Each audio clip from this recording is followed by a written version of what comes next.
Been third Drake here for McMoody's, but unfortunately they just don't have the facilities to get in right now. We don't have unstoppable force. He flashes it for the steal. How did he get that? That was illegal. There's no way he gets that for free. Surely he dies here. Realm is coming in. Toki's in to keep him alive. He's almost out. Zinjao commits here, but Zinjao takes tons of damage for it. Sivers burn flash aggressively to just try and get something, but she goes down as well. No way. Okay, now finally the play actually goes for the piggies, but it's actually kind of equal. This is a mess. Okay. I think we want to choke F, eat this fucking Drake here. Oh, hell no. Let's see if Puppet Sid can get excited. Puppet Sid gets excited. Uh-oh. Can he get more? He gets another one. Can he get a triple? Puppet gets it. Puppety pop. He pops a tit here. He pops a tit there. He pops out all the tits. All the titties are popped. Woo! Pentakill! 60 there.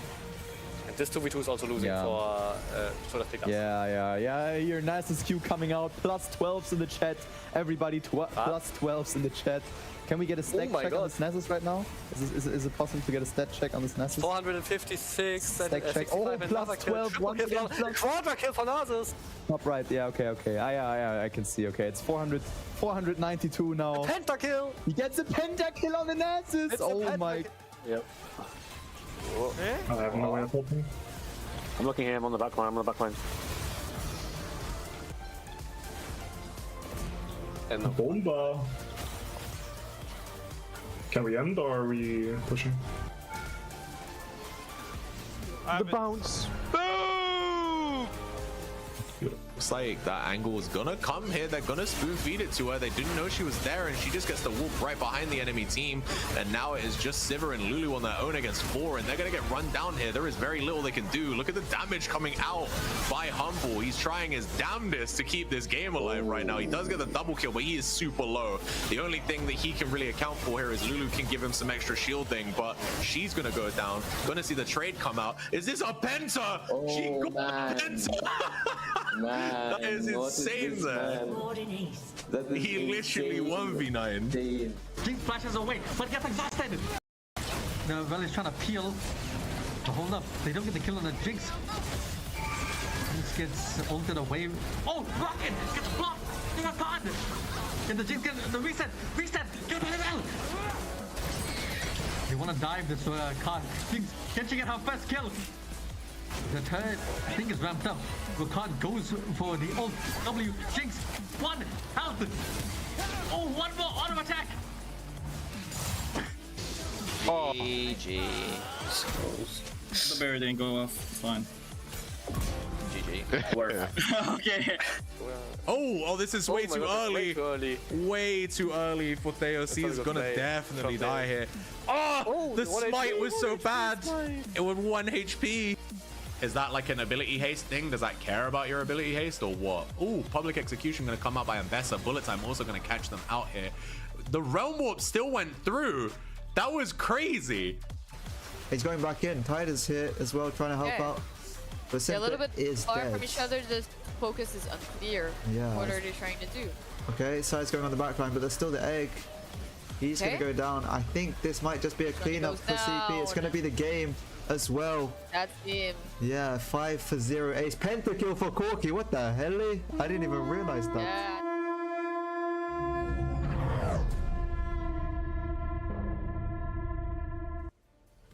Ladies and gentlemen, welcome back to the MiniLCS Winter Open 2026.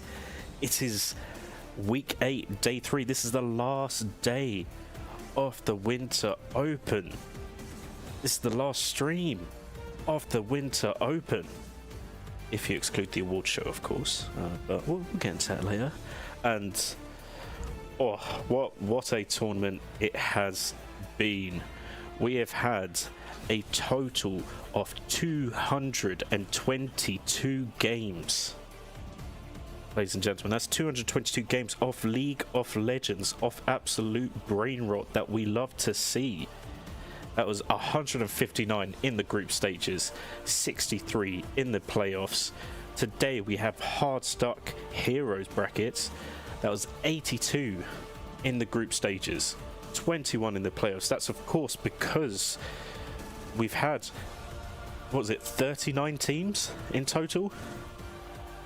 I believe that's true, with like, what was it, 20 odd teams, or no, yeah, 20 odd teams in the Hardstuck bracket. You know, the biggest we've had,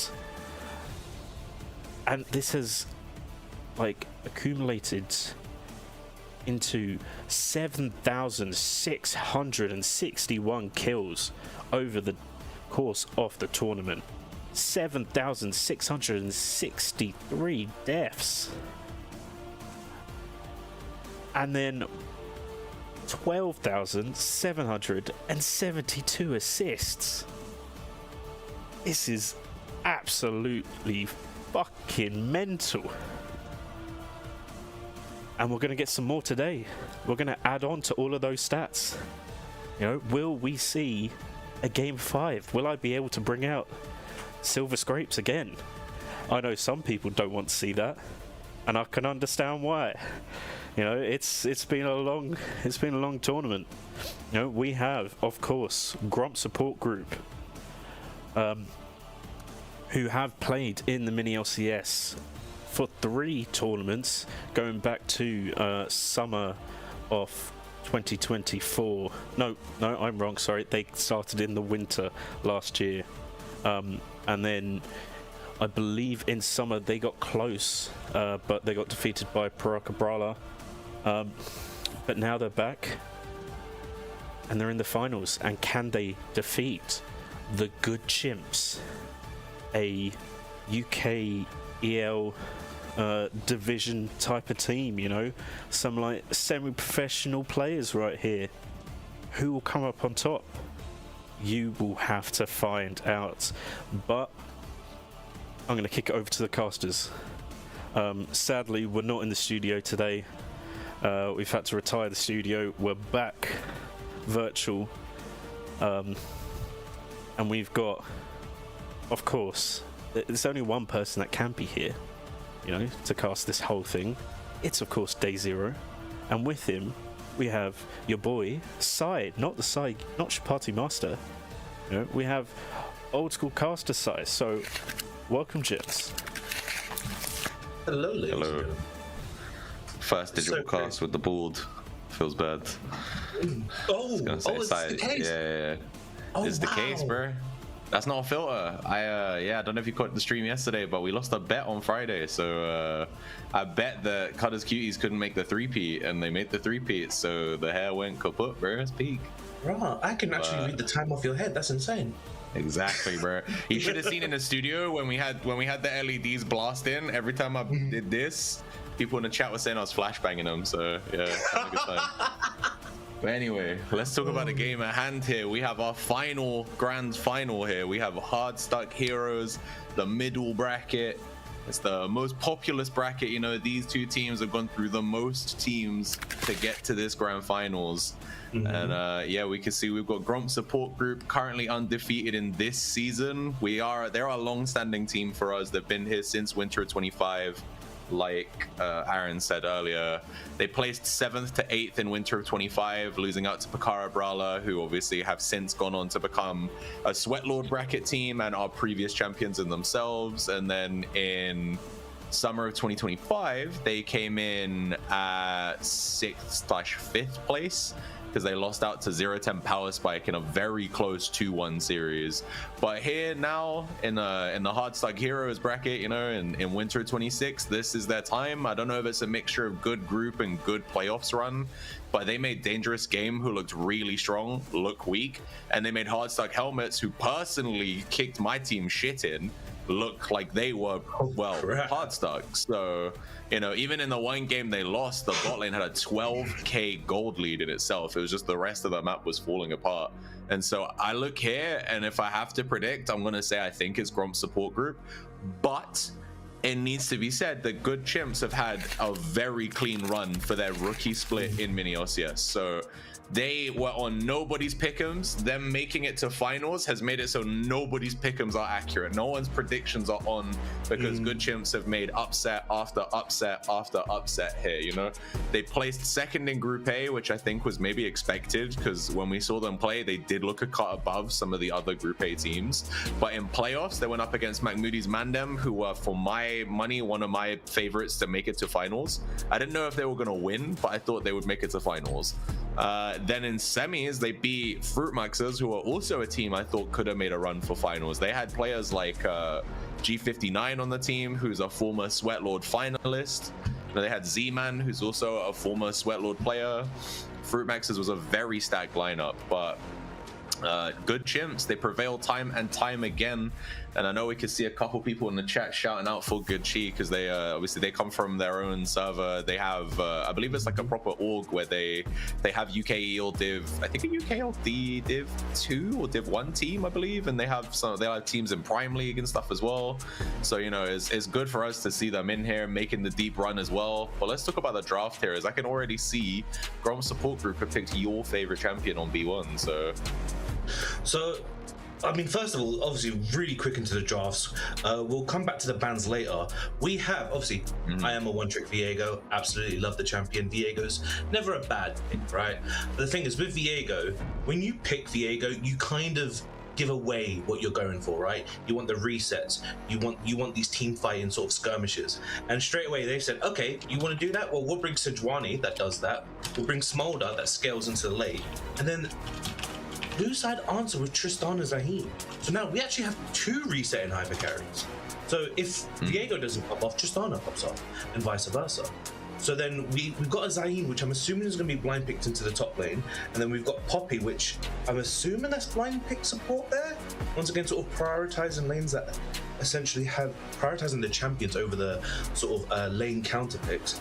Coming back to the bans now, I'm seeing a lot of mid lane bans here. A lot of mid lane bans in Syndra, Rise, and Silas. And then we're seeing the top bans of Malphite, Darius. Now, obviously, Day Zero, you're a bit more familiar with these teams than I am. Are you expecting any sort of signature champions that haven't come through the bans yet? What are you well, all right. So I want to say firstly, so it is Gromp support group on blue side, and that Viego is a massive takeaway. It's not a champion we've ever seen Waterboy play in officials, but it is a champion we've seen the Good Chimps jungler, Theaska, play really well. He is, I think, for my money, probably top 2 junglers in the entire bracket. It's between him and Wilma from Hardstuck Helmets, who placed in 4th.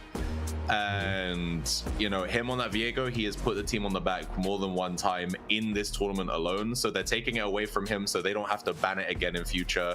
It's early in the series, so if they lose this game, it's not the end of the world. And then they get on the back end, they get the Tristana here as well for Pizzazz. Pizzazz is the all-star player for Gromp support group. Him and Bomba have been, again, bang for buck, the best bot lane in this tournament. A fan favorite. No, I remember. I remember him from Bomba's one of the. He's a hook champ enjoyer. The best way to put it. Yeah, he loves the champs like Thresh, the champs like Nautilus, people where he can make some plays in the bot lane, and we're gonna see them hover the Thresh here. They do take it, so we're gonna get that Thresh Tristana bot lane into what we assume is Smolder Poppy here.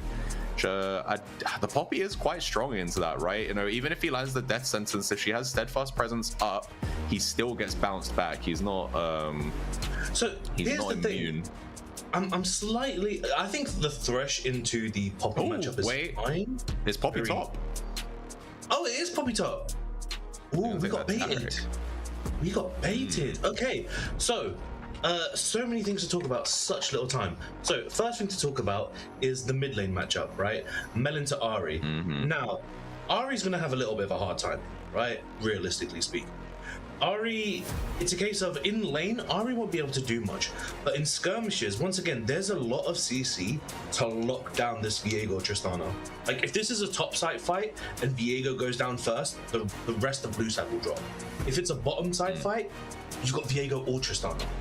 So I'm expecting for Gromp support group to really focus those dragons, really stack those dragons, sort of like have that as an alternative win con in terms of their game plan going forward. Now, the Thresh versus Taric, let's just have a quick look statistically. I'm assuming that is Taric favored, because I wouldn't. No, they did get off. Yeah, they've picked into it, so the assumption could be that it's probably a good. Yeah, so Taric does win into that matchup because once again, it's just like Thresh is this mid-range champion with great all-in potential, but like he doesn't have to go all in, right? He can hook and just not press Q again, right? So when he was talking about the Poppy, it's just like the Thresh can keep track of that steadfast presence. So the Thresh has options there, where say someone like Nautilus wouldn't, or Rakan or Alistar. The only thing is, I'm very surprised that they banned Morgana, because once again, like, okay, I can understand that you want to deny the Thresh hook. You wouldn't want them to deny the Thresh hook, sorry. But I just feel like if you're gonna ban a Morgana, normally you're gonna ban that if you have really hard CC, sort of like, you know, your Lissandra, your Rakans, Sejuani, funny enough. So I'm very surprised at this Morgana pick. I feel like this was maybe a little bit of a waste and could have maybe targeted something off the comfort pick. ADCs, Tristana's going to be better throughout most of the game.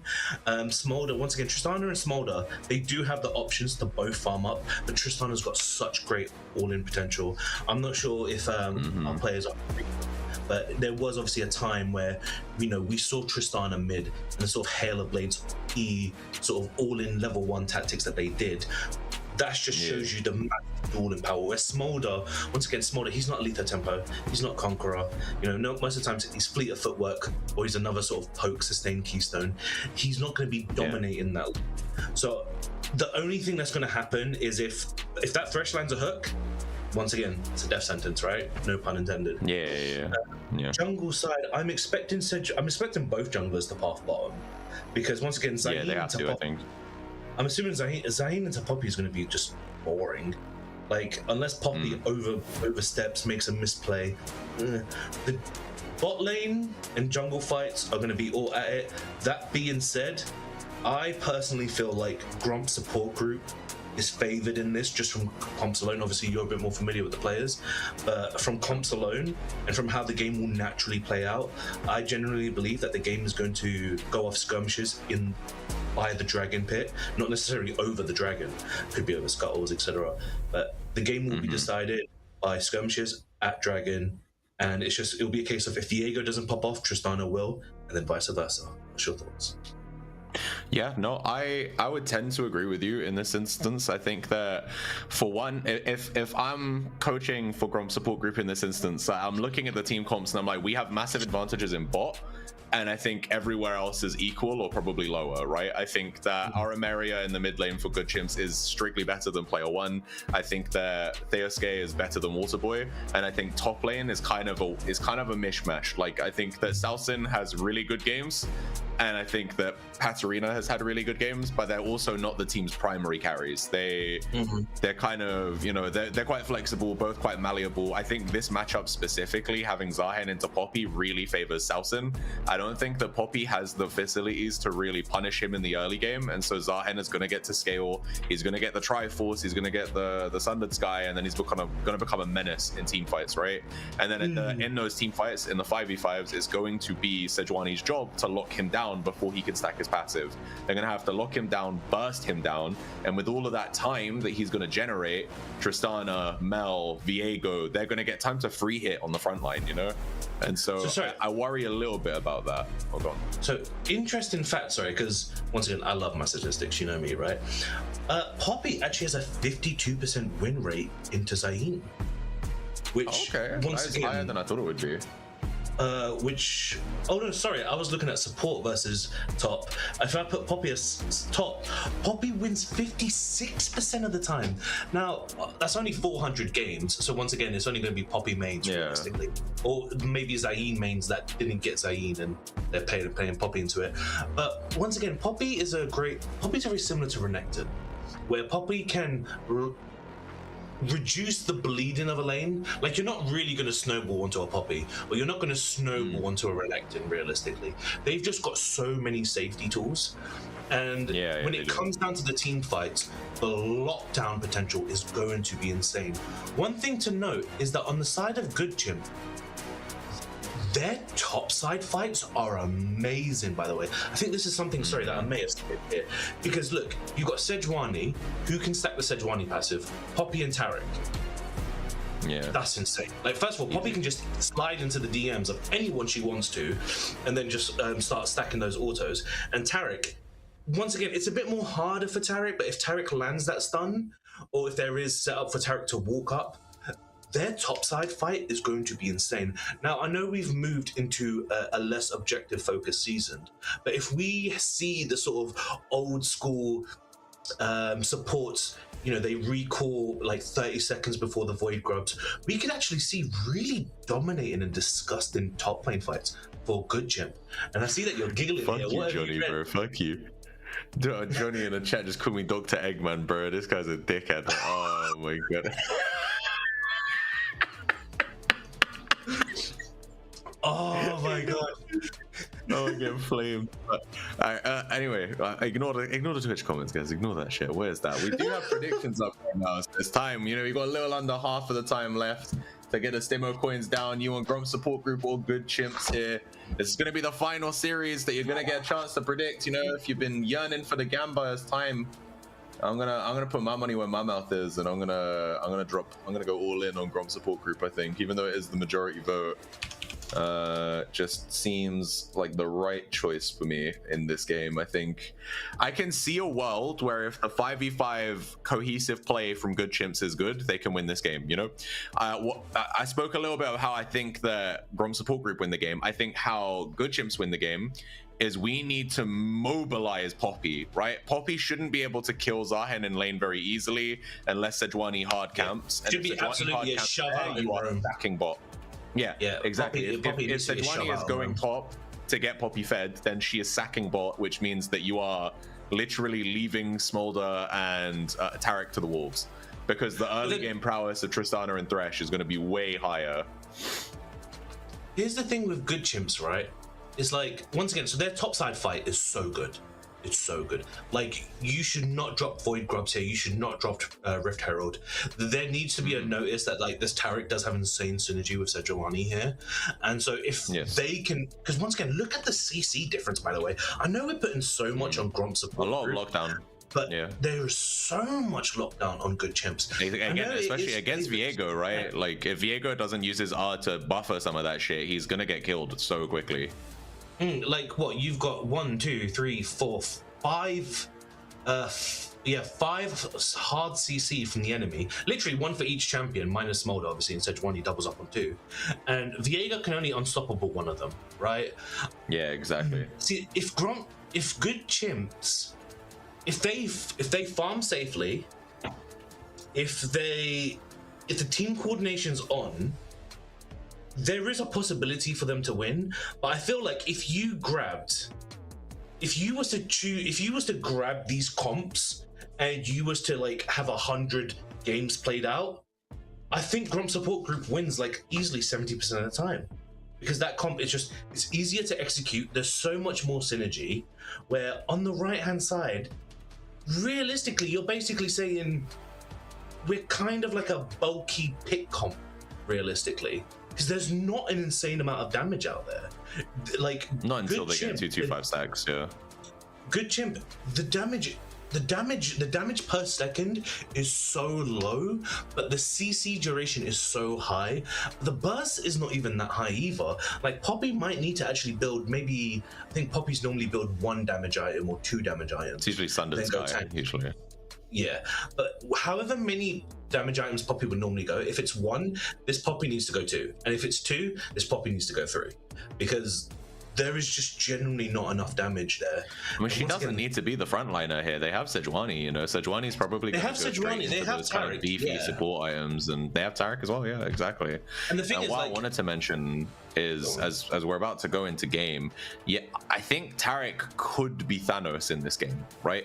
Like, every 2 minutes, his ultimate can change the game. If Blossom can do God's work in this game, he can be the difference maker that allows good Chimps to go one up here. But you know, that's why I was saying I think for good Chimps, the way they win is they mobilize in the mid game. If they stem bleeding bot and they don't give Pizzazz a massive lead, I'm saying he's gonna get a lead, but if they don't give him a massive one, then, you know, at that 1 item power spike for everybody, he's not going to be insanely strong. They can send all 5 members to the next Drake. They need to start stacking Drakes. Like you said, they need to get the top side objectives as well, because their top side is inherently stronger in the early game with how much CC they have, and their base damage is quite high. And then, yeah, I want to see some 4-man roams to a lane. I want to see Aramiria on this Ari alongside Theaska on the Sejuani actually try and impact as a group. And if they can bring the Tarik along as well, you know, we hit a 4-man dive top or something, or we hit, you know, we try and get some pressure down on the bot lane and see if we can actually shut Pizzazz out of the game. Those might be the angles of which I can see them running away with the game. Although, Aaron, did you say we are good to go in? We are good to go in. It is game 1 of Hardstuck Hardstuck Heroes Grand Finals. We have only got but a few games left in this tournament, guys. So see how this one goes. It is gonna be a fun one for sure. I like to see the early like priority champions here from Gromp support group, and my eyes are gonna be mainly here watching Waterboy, because I think that he's intentionally took the Viego, which I genuinely don't think we've seen him play a single game of in officials this entire tournament. And if he can perform well on this champion, then that can be the game changer. I think if Gromp support group win this game, we might be in for a 3-0.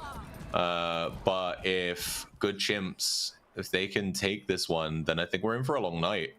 Because, you know, they have been nothing but tenacious this entire tournament, and it's gonna be fun to see whether or not they can win through this smolder here. You know, Dutch Pichu, they've had their best performances on these scaling champions in the past. Like, you know, that we saw, I believe, against McMooney's Mandem, they whipped out the Senna. Up against the side of Fruit Maxes, they whipped out the Sivir as well. You know, these kind of late game scalers, kind of late game reliable champions, break glass in case of emergency type champs. It seems to be their wheelhouse. And if we look at runes real quick, we can see they've even taken Fleet Footwork here, which is very much a I'm trying not to die in lane type of rune, right? Absolutely. So it's really interesting, right? Because so once again, you mentioned that Gromp support group's jungler, he's not a normal Viego player, right?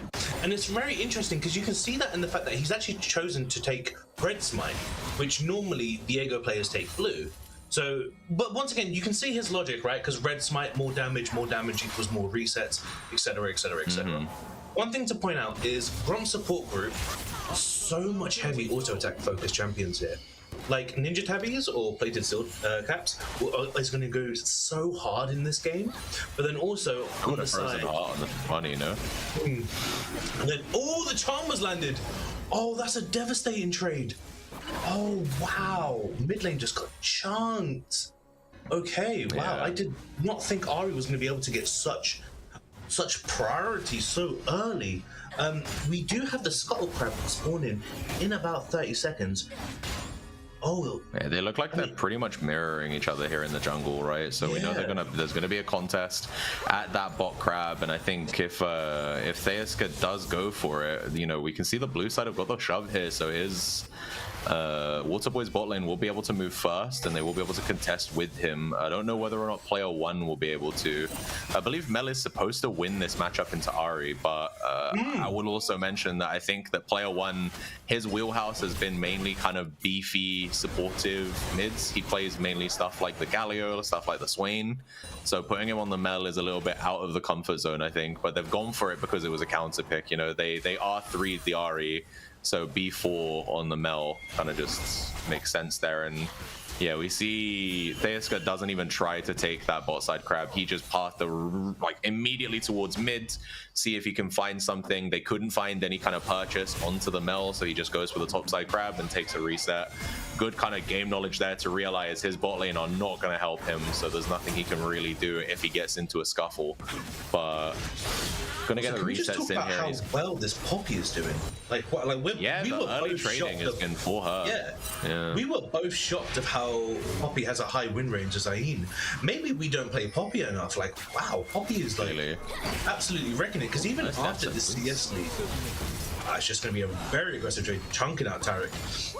Yeah, Tarek's gonna have to burn his mana to top himself back up. But once again, even when the lane evens out, like Poppy has basically a full wave worth of CS lead onto him, which is just like she does. She's pretty strong right now. And if we look at the items she's gone for here, she's just got a Ruby Crystal and a Cloth Armor. So, you know, she's up against 2 physical damage champions. So even if that Cloth Armor isn't going into her first item, again, I'm assuming her first item is going to probably be a Sundered Sky. So, you know, that Ruby Crystal makes it a little bit easier for her to rely on her base stats. She has a little bit extra HP.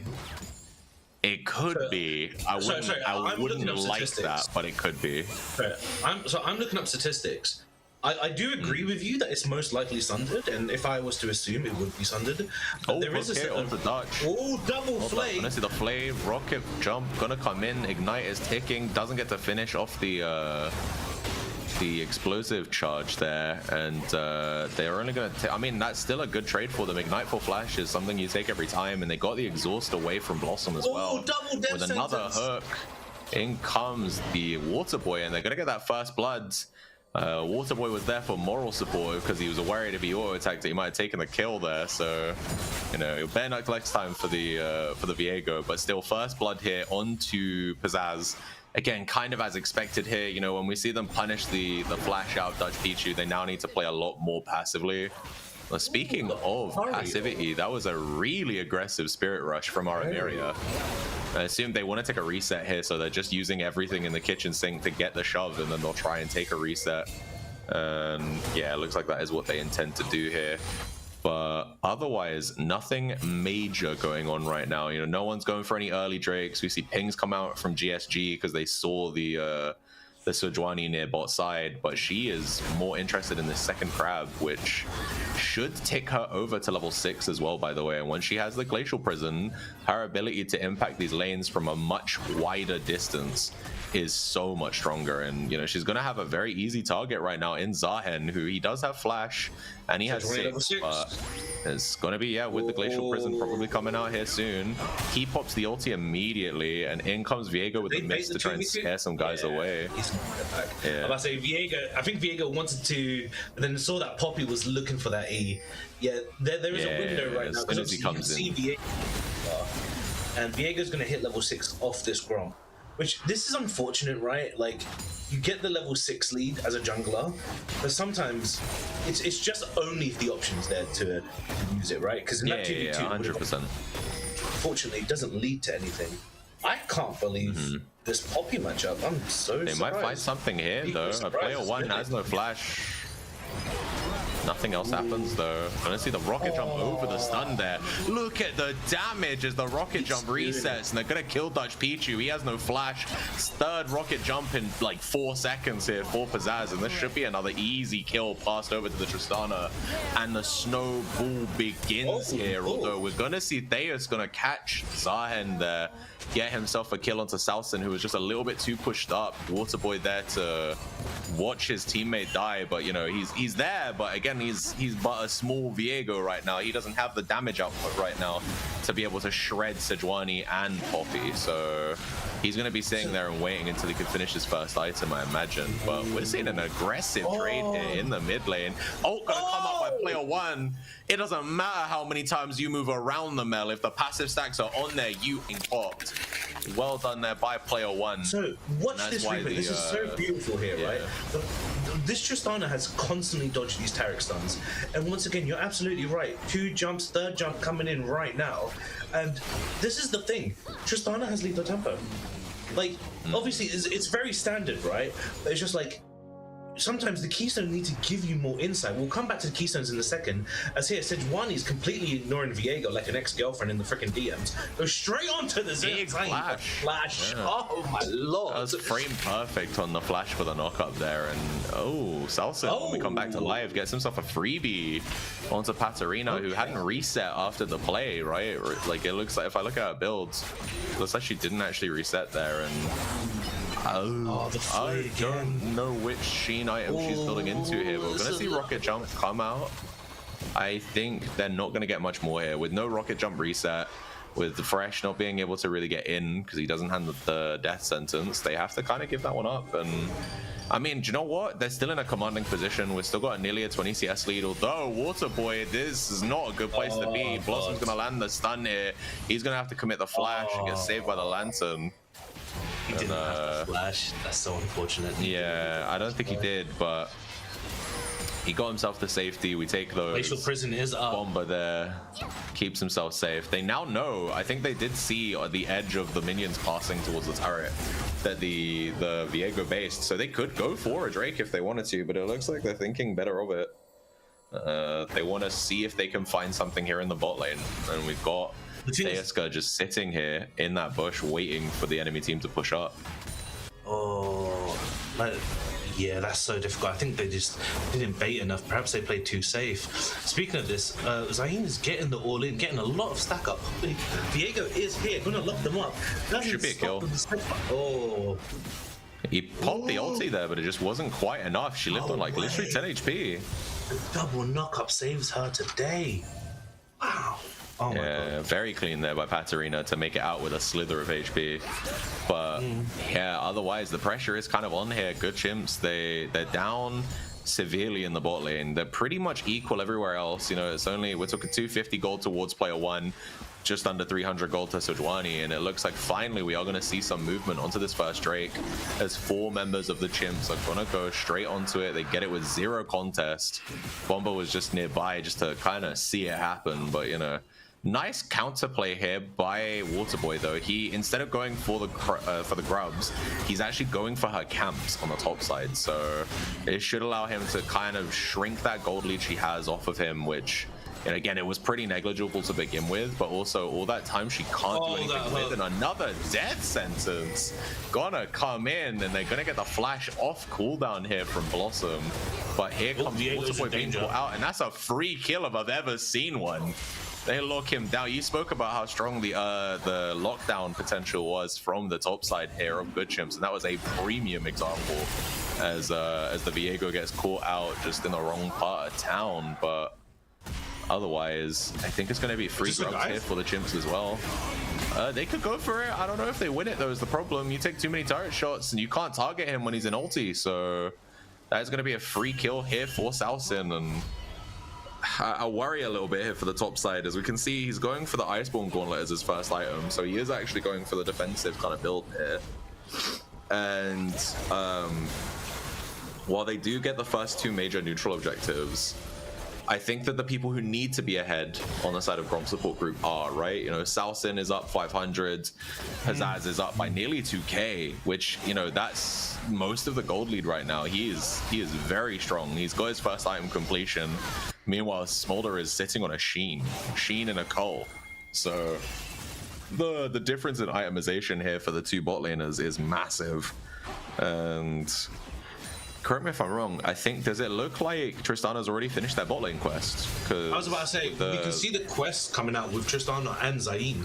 Well, these are where the kills are coming into play.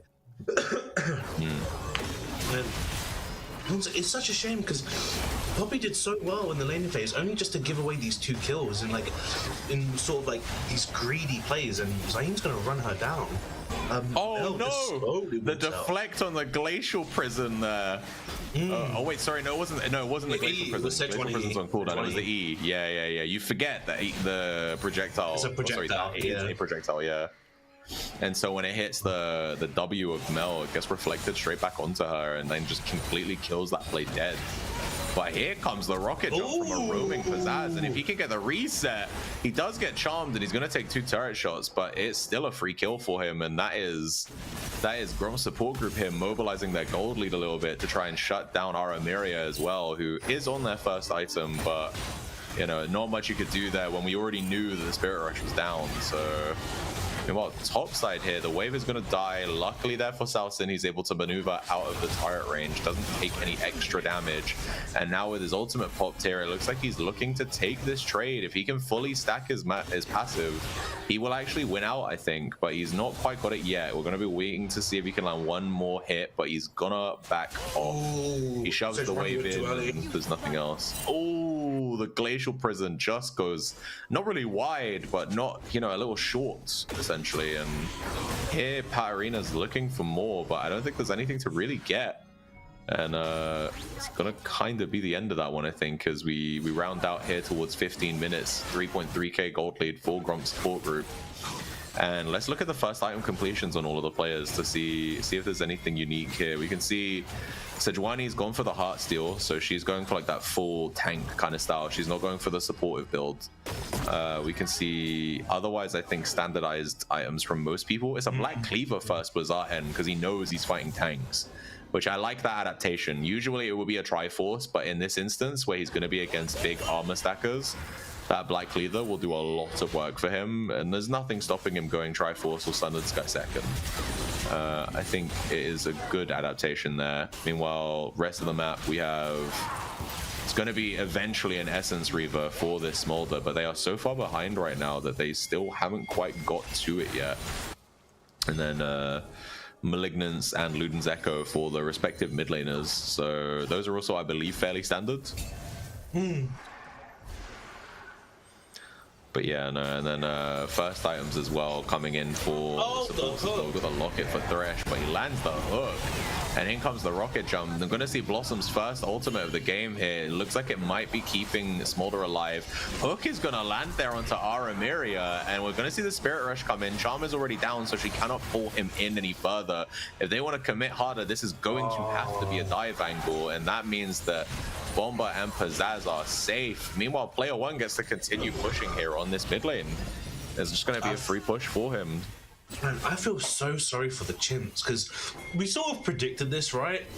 And it's just like, we were right that topside, they were going to get the kills and so forth. But it's just like, once again, even if it is Sejuani, even if it is Poppy, you know, they're not going to do all of that. You know what I mean? They're not going to carry. They're only going to set up for the carries. And once again, I just... Is it a case of Gromp support group? Were they were the undefeated ones, right? They were they haven't lost a single series. Yeah, they haven't lost a single series in the entire tournament. Historically speaking, they placed 7th to 8th in Winter 25, and they placed 5th to 6th in Summer of 25 as well. So this is the first time they've cracked the top 4. And they've done it in very dominant fashion. So they're doing something right here this year for sure. I think it's a little bit of a mixture of the tightening of the bracket, where there are less kind of oppressive, strong teams. Don't get me wrong, there are strong teams. I think there's competition for Gromp support group, but I think that, you know, if we look back to the teams that they lost to, say for example in Winter 25, they lost to a team that since we've had brackets, that team has only been in Sweatlord. And then if we go back to Summer of 25, they faced 0-10 Power Spike, who had insanely strong jungler and an insanely strong AD carry as well in Levi. So their team was also pretty good. I believe it, if I remember correctly, I think the roster was like Leo top, Keystone and Bulls in the jungle. They had Uguay support, and then it was Levi in the AD carry position, and then mid laner evades me right now. I cannot actually remember their mid laner off the top of my head, but they were a very strong team, and they took... Yeah, speaking of, we're gonna see Aramiria here. Does get the charm out onto Zahen to keep herself safe, but still it's a rough one there, as I think we did we see a flash there, or was it, I don't know. No, I don't think we did. I'm looking at cooldowns and I don't think we did. But yeah, 4k now, steady gold lead. Yeah, so we've got the Tristan just rotating around and just knocking down these towers. Like, yeah, they're getting as much gold onto her as they can right now safely. She's on that 2-item power spike. She's the only person in the game on 2 items right now as well. So she's very strong at the moment. And she's one of those champs that the later the game goes, she doesn't become less problematic, you know? Her passive means that she kind of gets like a free rapid fire cannon in this, like, you know, in terms of the range extension. But it never goes away because she just has that range permanently instead of it being for the one attack every time you energized. And yeah, look at that gold lead here, even above the second highest. Dutch Pichu's doing a really good job despite the fact that they've been getting hammered in lane, where they're actually the second highest gold in the game. But look at this dive here, as we're going to see 4 members commit to catching Aramiria. A TP is going to come in and Poppy is here, but there was nowhere for Aramiria to run. And so if she stayed under the turret waiting for her team to get there, she would have died anyway. So she has to pass towards the enemy side of the junk or of the lane. And that hook there comes in. They almost kill Viego, but look, there's still 3 members here. And more importantly, Pizzazz is here. And he is going to shred that Poppy. She might have Iceborne Gauntlet, giving her a bit of armor, but with some of the armor shred coming off of Black Cleaver, she's just shredding them. And that's going to be the 3rd turret of the game going over to the support group here, as Sejuani's going to try and kill a Gromp. She couldn't kill Gromp's support group, so she kills Gromp instead, which, you know what, fair enough, I respect that. And yeah, I think if we take stock of the game as we are right now, what do we do if we're trying to bring this game back and we're good chimps, right? I think the play is just funnel as much gold as you can onto Dutch Pichu. They're the only person that will be able to carry the game once we get, you know, to 25 to 30 minutes. She's at 164 on the stacks right now, so it's not too bad. 2nd item completed as well, so they are farming well, I'll say that much. But, you know, outside of that, it's going to be looking for a pick, right? You know, we've noticed that Pizzazz is roaming a lot. He's not staying in any one given lane. They keep putting him bot, mid, which means there's going to be a lot of transition time. If you can catch him unaware in transition, you can actually punish him. But right now, it looks real rough. And she's also finished that 3rd item, you know. We've got the Navori Flicker Blades come in as well. 75% crit. It's just so hard to deal with that right now, because she has the inherent attack speed steroid in her Q, and every time she auto attacks, her non-ultimate cooldowns get reduced, meaning that she can have that Q up so much more frequently with that Flicker Blade. So it's such a big power spike for the Tristana. And gonna see an angle here onto Zahen. Salson's gonna try and play through it though. He pops the ultimate so he can start stacking his passive. They do get good damage here onto Aramiria, and he's very close to killing her. He has his passive fully stacked, and he will be resurrecting. No one from Gromp support group is coming though, so we're gonna have another 2v1, although he's gonna get that kill onto Aramiria, and it looks like he's turning it around. He's gonna shred down Theaska, and if he can land one more Q, I think he can get himself a 2nd kill, but in comes Dutch Pichu with the snot ball to scare him off. And thank God they came, because I was a little bit worried for the Sejuani there. Looked like she might get killed in a 2v1. So this, so much to go over here. Oh, the bomb! That was a hook. The max range there from Bomba, gonna land it onto Blossom, and he lands another one for good measure, just to piss him off. I'm not gonna lie, as in solo queue, bro, when you face a really good Thresh, because every time he lands the Q, the cooldown of it is partially refunded. And this is a messy fight that's gonna go over to Salson. He just about gets it with the Ignite there, keeps himself alive, and with the Triumph stack there, it does keep him a little bit healthier. And so, like, the gold lead is ballooning here at 7.6k. So this is the thing, right? Like that Sejuani, like this Sejuani took a bit of a unique build path, right? Because normally we see Sejuanis, they take the Leandries or the Sunfire Cape that have that consistent DPS, and because they didn't have that consistent DPS, Zayn was able just to literally drain tank through it. You've got his passive that basically is Conqueror, then you have Conqueror on top of that, then you have his just the fact that he is actually 2 completed items, where Sej is just a full item and 2 components.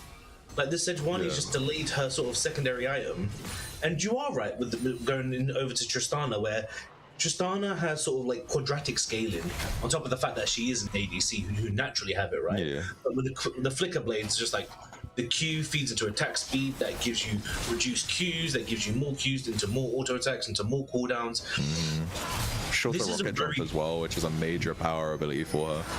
This is a very, once again, this is very difficult for the Chimps. And with the Chimps here, once again, you can see that there's the playmaking's not making full sense. Like the TP from Poppy to go down to bot lane, like that was really, once again, that was just probably a panic call, right? Because realistically, Poppy should have stayed top, pushed that lane down, would have had a bit. There was no saving Aramiria in that play. I agree. Like the gold lead she was gone. Yeah, the gold lead has been pushed into the entire team, where Viego's the only person that isn't doing well. But the thing is, as Viego, who cares? Like, you just transform into them anyway, right? And now we've got Poppy just absolutely run. Oh, we got double run down on both sides. Oh, the reflect was beautiful, slowing down the Poppy. Oh, but not even the Poppy, sorry, slowing down the Sejuani and just gets a 1-for-1 in the 2v1. Whoa, what the hell? And then the flash forward onto Poppy. Poppy's gonna die here. Tarek, we get the hook. Tarek ultimate will not save him. Oh, I thought he had it for a second. Yeah, every time this Thresh does something sick, I'm just gonna shout out Bomba, man. Every time Bomba does something, I'm shouting out Bomba. I think that was Eunice's tech whenever he would have to cast these guys. It was his any excuse to just go Bomba. I remember in Winter, whenever Bomba did something good, which normally he does, the whole chat just popped up. I'm surprised we're not getting that more. He's definitely clean with it, but I want to say, I think, all right, things are looking kind of rough here for the Chimps for sure, but what I want to say is we've hit a major threshold here. We're going to see very clean reflect again by player one. I need to say those reflects have been so clutch in this game. They have routinely tried to punish him while he's been isolated, and every single time he's able to just CC someone else with their own ability, and that's why Mel is fundamentally an unfun champion to face. She has so much kind of nah, not me, you instead kind of like mechanic, right? And it's just not fun to face at all. And we're seeing why here and why it's such a frustrating thing to face is we see the Thresh gonna land that death sentence to stop the Q there from Theaska. And as I was saying earlier, I think, you know, we've hit 245 here on the stacks for the Smolder. He is now finally online. The execute is ready to go. It's now really gonna have to be, can he kind of keep him alive long enough to shred through that front line? You know, can he get through Thresh? Can he get through Zahen? But Zahen's got the Moramel Mortius and the Sundered Sky finished here, so he's got tons of healing, especially if he gets low. This is one of those hidden tech things about Mor as well, by the way. Like, oh, let's talk about the fight first though, because we're gonna see here Rocket Jump's gonna come out. Theaska's trying here, but they're gonna land a hook onto the Ahri. Aramiria defensively spirit rushes, and it looks like a fight that the good Chimps thought they could maybe take has to be dispersed, and now it's just Blossom left there to kind of fend them off as two members of the Gromp support group are going to make their way over to the Drake, and Pizzazz thinks he has an angle onto Blossom. But yeah, honestly, I think you know, we have our win con now. Keep Dutch Pichu alive, keep her stacking, and if we can kind of just play like a death ball, you know, we keep everybody who needs to be there in front of this this Smolder, and we see if we can find someone. We can see if we can find picks. We can see if we can find like a stray person. But yeah, look at that gold lead. It has been a uphill battle for good Chimps in this game, and it's 10k gold lead at this point. It's pretty substantial. You know, in the next 5 minutes they are going to have to fight into that massive gold lead at the next Drake, because if they give up Cloud Soul for nothing, the game is already over. Cloud Soul on the side of Gromp support group, it will be insane. You know, getting that burst of movement speed whenever you use Heartbreaker, whenever you use the box, and whenever you land a hook, Bomba comes in and just takes Blossom out. 4th death of the game for this R5 Tarek, who has had an incredibly difficult game here. You know, we haven't really seen the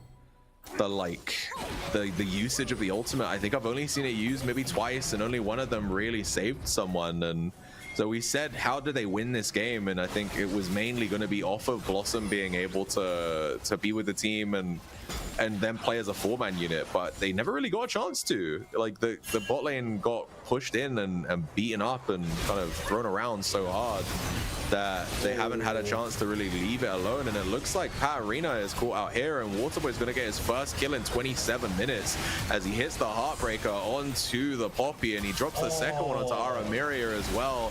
And that's probably going to triple kill here for the Viego, finally getting his name on the board here, and he gets 3 for 1, and that's probably going to be the game here, surely.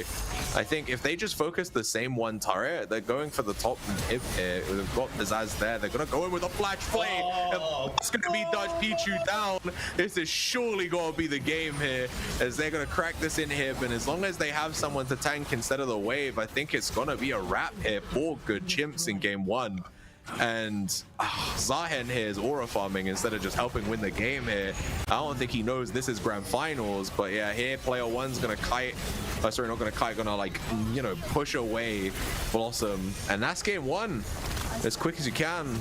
Gromp support group here at 28 minutes and 41 seconds, gonna take 18 kills to 3. Game 1 going to them.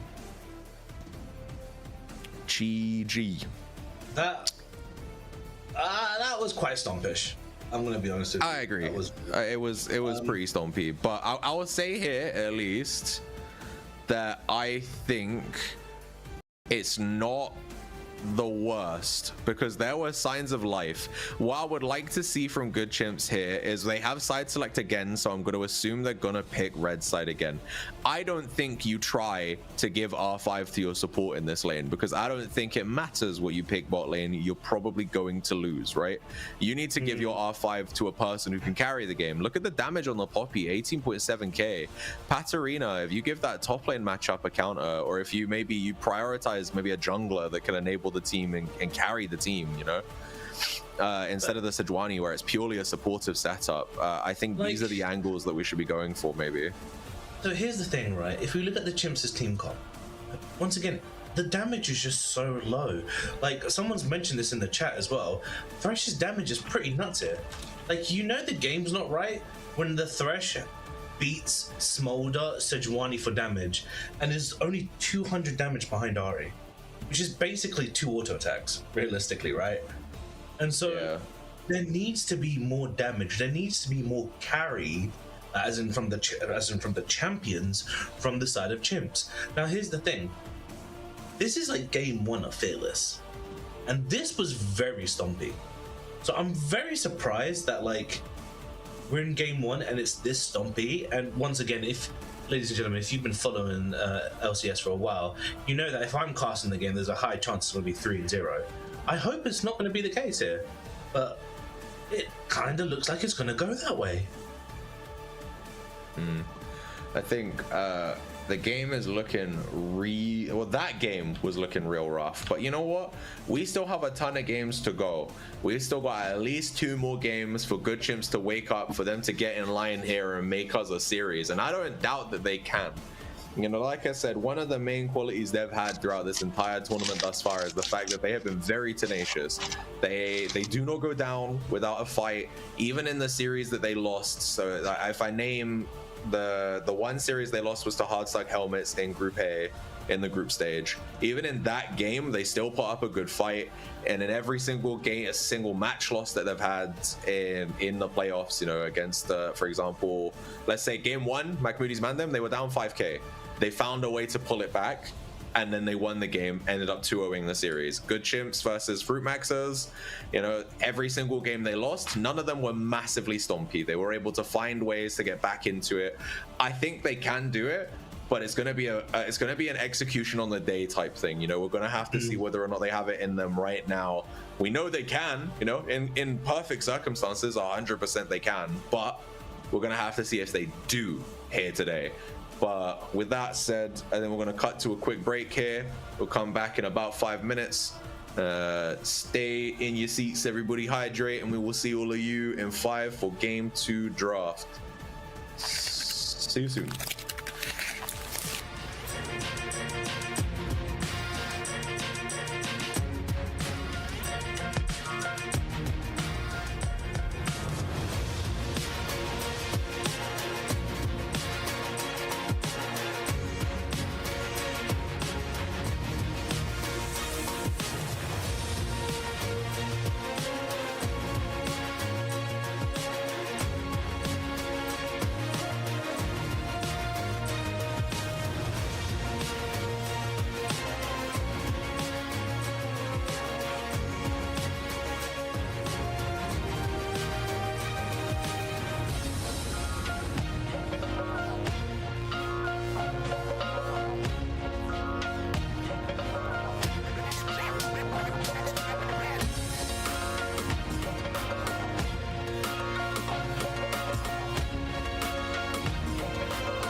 Welcome back, ladies and gentlemen, to the MiniLCS Winter Open 2026. We are in the Hardstuck Heroes Grand Finals, and we have just witnessed a very slippery slope of a game one there. Gromp support group taking the lead here. It is not match point quite yet. They still have at least 2 games to go here. We are in for the long haul tonight. So we're gonna have to see what good Chimps can do to adapt. So Sai, tell me some good things from the good Chimp side there that you think we can maybe work on here, things we can highlight to say this is how we maybe take the game to. So good Chimps, we've seen from that one game that their jungler is pretty solid. Their mid laner is pretty okay too. So I feel like there should be more carry potential from there. So I'm thinking, obviously I don't know the players as much as you do, but Yasuo Diana goes hard there, right? Like, that is something you can easily build around. Because the thing is, what we saw from the first game comp, which is why I'm a little bit concerned, because in the first game, you normally see, you know, the best of the best, right? You see them put their best foot forward. And so I'm just a little bit concerned that the team comps aren't being properly thought out, because once again, like, there was just a lack of damage, and I really feel like we could possibly see carries from, I think once again top did fine as well, but there needs to be more damage, because I think the players are fine. I think the champions could easily flip this, and as we say that, we're seeing a lot of damage junglers here. Okay, I love this. I love this. Echo or Nocturne? I was gonna say, Echo or Nocturne? Literally, while you were talking about we want to see something a little bit more damage focused out of the jungle, I was just checking our stat sheet to see what other AD, what other kind of physical carry champions that we've seen Theiska play, and he is 2-1 on the Viego, which is why they clearly took it out. And I would like to say, I don't think Waterboy had an exceptional performance on that Viego. He was a passenger in that game. He didn't get a kill or assist in that game until 27 minutes. Like, that was 4v5 and it was fine. yeah, he was around, but like he wasn't he wasn't impacting too much. He was there for the family photo, but people forgot that he was there. Jesus Christ, bro. But yeah, no, what I was gonna say, we can see if we look at his stats, we've got stuff like Xin Zhao. He's got, I believe, at least 1 Nocturne game here, which he is 1-0 on the champion. Then we've got like Pocky. We had a Zed game as well, and he's 2-0 on the 3-0 on the Xin Zhao. So we might see the Xin Zhao come out in game 3, in game 4, but right now we've taken the Nocturne. We're putting a little bit of wombo combo here with the bullet time from MF. Meanwhile, we've got the top jungle focus here at Pantheon and Aatrox, and it looks like getting a player 1 special here in the Swain mid. They know they're blinding it here because they don't want to pick their bot lane. They're trying to leave as long as they can for the bot. But what I want to say here is leaving as much time as they can for their bot lane here to try and secure a good matchup for them, I think is dangerous, because it leaves the stage 2 bans to pick apart any kind of priority picks they might have, right? I mean, they've taken away Aphelios, but we're gonna see the Ori here for Aramiria. So Nocturne Orianna combo. You asked for good combos and good, strong mid jungle. It doesn't get much stronger than that kind of team fight, I mean, so once again, good Chimps, they're looking to draft for team fights here, right? But then the thing is, the last comp they had good team fighting as well, and that wasn't being abused correctly. Which once again, we saw the power of them in topside. In topside, they were strong, they were dominating there, but they wasn't converted into anything meaningful. So hopefully, in terms of, because once again, it could be an S tier champion but a D tier pilot, right? So I really hope there's just more communication there in that regard. We're seeing on the side of Gromp support group, there's a lot of solo action going on. There's going to be a lot of splitting going on, right? There's going to be a lot of splitting, a lot of 1v1s here, I feel like.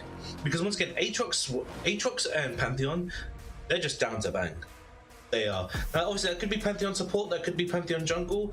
From obviously what you've alluded to, it's probably fair to assume that's Pantheon jungle. This Swain pick, Swain and Aatrox can make so much time if they get caught as well for the teams to wrap around. Also, Pantheon into Nocturne's pretty good as well. Once again, Nocturne and Pantheon, they can both, whoever ults first, the other person can just ult in response, right? Yeah. The Chimps. We are fully going wombo combo here. It might as well just be. Oh no, I was about to say Malphite, but they've banned Malphite. Yeah. Malphite has been a water boy special for most of this tournament, to be honest. And I wanted to say the Swain pick historically has been very much something player one has leaned on a lot. I think he knows that his role in the team is essentially to neutralize mid. You know, if he's facing a carry mid laner like they did against Hardstuck Helmets when they were facing Levi, his job is to just not lose as hard as he can. And you know, it's going to be the same here up against our Emiria. So you know, we saw the Mel come out because it was a very strong counter. And the Swain here as the blind, I think, is actually just fine. And yeah, with that Renata and Xayah here, Xayah on the B5 is so strong into the enemy team comp, right? But what I want to say is, we said all of that yesterday in the Weenie Hut bracket finals. We saw a Xayah pick up in game 3 from, I think it was from Vicky Mendoza, who were the team that were favored to win. And we were like, oh, he can dodge so much with the ultimate. But the thing is with the enemy team having as much as they have, you know, they have Paranoia, they have Shockwave, they have Zenith Blade, Solar Flare, even Leona Q. There's only so many things you can dodge with the Xayah ultimate. You're only immune for like a second, right? While you go up in the air and you come back down, and after that, you're at the mercy of the enemy team. And I want to talk about that R5 Vayne top spice, because that is... I'm a little bit disgusted, but like at the same time, I'm excited to see how it goes. You know, from a player perspective, disgusting. From a viewer perspective, I'm kind of excited to see what Patarina does with it. I mean, it should win lane handily against Aatrox, right? Well, here's the thing, right? As a player, disgusting. Watching it, disgusting. This person is disgusting. Do they need it for the win? Probably. That's probably why. That's probably. Hey, man. I'm just saying you might want to ban Varus next game. I'm just saying. But Vayne into Aatrox. Let him cook. Not range top laners. They can get cooked. Regardless, though, Vayne top will have a ridiculously good time into this matchup, right? Now the thing is, this is susceptible to ganks. So once again, we've seen from Good Chimps' top laner that they can be greedy, and this is how he died twice in a winning lane. He was winning the lane in a winning matchup, and he died twice because of greed. And Vayne is one of those champions, Vayne top specifically, that if you pick Vayne top, you can easily overextend and you can easily feed. And this is the big thing I'm worried about here. So can this Vayne statistically, normally if you run this game 10 out of 10 times, 100 out of 100 times, should Vayne be able to run away with this game? Absolutely. Little bit concerned about the player though. Team fighting wise, once again, Good Chimps have brought a team fight. Good team fight, good damage, but more importantly, they brought more damage, right? So much more damage here. Like if Nocturne gets ahead, he won't be able to 1v9, but he could definitely 1v3, right? And that's just all you need sometimes. But on the side of Gromp support group, I mean, yeah, Swain, Aatrox, Pantheon, they could get womboed, but they've got great survivability in their own kits, let alone Renata Zombie. And then on top of that, I mean, yeah, you are right that, okay, what you mentioned earlier, Xayah can dodge so much, but then there could be too much for Xayah to dodge. This is Pazang here, right? This guy is the top ADC in this current tournament, right? So it's just like, I mean, we haven't sent out all pro voting yet. That will come out in the next day or so. In fact, actually, I might be able to get, if this set finishes early, they might come out tonight. But yeah, I think for everybody that's been paying attention, I think Pizzazz is probably the guy who's far and away like the clear-cut first place AD carry. He's looked really strong in this tournament, and you know, even in previous tournaments when they have kind of fell short in 4th to 6th or 8th place, you know, wherever they've landed in the previous events, even still he has looked strong regardless.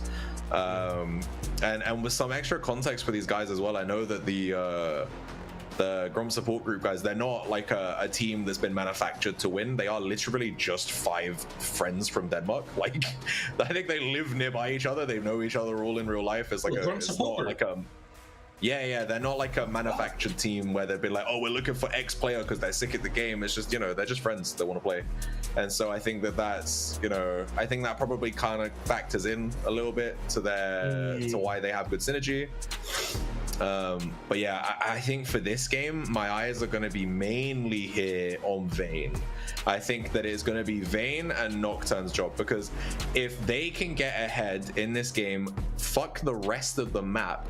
On the side lane, you have Vayne creating as much pressure as she can, Nocturne mirroring her, so he's like farming camps in range of Paranoia. So when the enemy team come to try and fuck with her, it becomes an equal fight, and then they can win it. You know, I think that's maybe the angle here, but it's really going to rely on Katarina getting a lead in lane.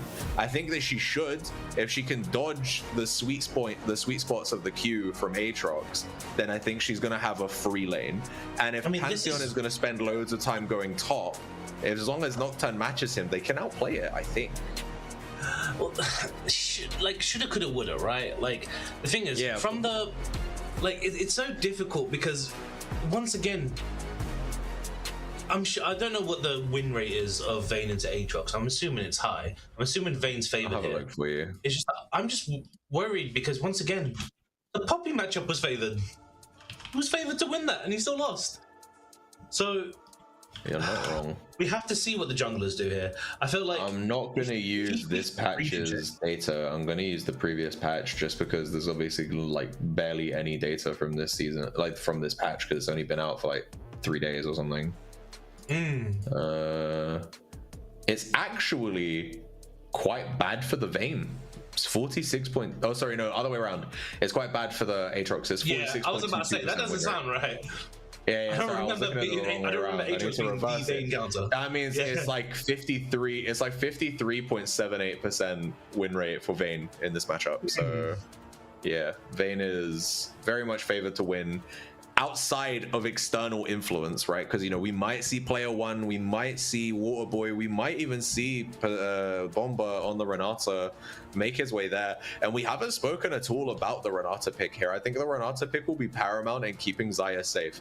They know that the lane here for the bot lane is going to be how they win this game, for, you know, the most easy way for them. So they pick someone who essentially gives Pizzazz a second health bar, who can turn the enemy team against themselves with hostile takeover, who can pull and push players away with her Q. You know, she's very annoying. It's not quite the same level of playmaking that he had on the Thresh, but it is much more kind of set in the way of, we have a win con, that win con is this Xayah, we keep that Xayah safe, we win the game, right? And so, you know, and I think the rest of the team comp is designed around that. They have Swain here, who's probably going to rush some early beefiness so that he can kind of frontline, essentially. His job in the team fight is press R and walk into the enemy team and try to get them to hit him, while Xayah can make some space. And then when Xayah gets in range, she can shred, right? Go for it. Here's the thing with Renata, right? These are Renata's sort of high win rate with the champions that she's paired with. So all the champions that I'm about to say are champions that she has high win rate with. Zayn, Trundle, Warwick, Briar, Echo, a couple of hyper carriers here, Swain, Olaf, Alawi, Ornn, Kayle, Singed, Warwick. I've just listed a bunch of champions that they love drawn out fights. And the thing is with Renata does really good into what I just mentioned there, which was, I believe, was Swain, but then does good into Aatrox as well. These are both champions that you wouldn't think that they're reset reliant, and realistically they're not. But when they get the reset, right, they get a bunch of health. Most of the time it's from what's the keystone? Triumphant. They get a bunch of health from Triumphant. Yeah. Then they get a bunch of health from Aatrox. It will be Death's Dance. From Swain, it will be his passive, and then they get to both of their ultimates get to extend. So these are super heavy skirmishers, right? And this is a case of if the wombo, once again, we didn't see good coordination from good Chimps. This is the thing that needs to be on point this game, is the coordination. Because if you don't land this wombo, if you don't get this wombo correctly, then they're just going to reset, and then they're just going to, like, if you don't burst them, they're just going to run you down. Like, it's Halo Blades versus Lethal Tempo, basically. If you don't win in that short trade, then they're just going to run you down. So once again, we have to wait to see the dragon fights. I'm very curious to see where the junglers are going to path.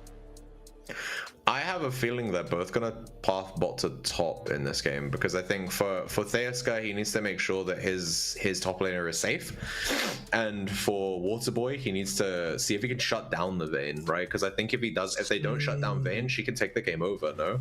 See, the thing is, I think Nocturne could path bot, because the reason why I say that, I think Nocturne can path bot and Pantheon. I think Nocturne should path bot and Pantheon should path top. Reason why I'm saying that is because there's more chances. This is a solo queue mindset, by the way, just to leave. There's more chances of both of them getting kills in those respective lanes. Because Leona Vayne, you're gonna get pushed in. It's double ranged. It's Saya Renata, double ranged. You're gonna get pushed in. End of discussion. It's just gonna happen. And like Leona's gonna be hesitant to go all in because once again, it's so difficult to go all in on Renata.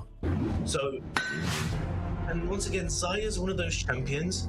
Zaya's not good at running you down, but Zaya's brilliant at kiting you because you walk past her levels.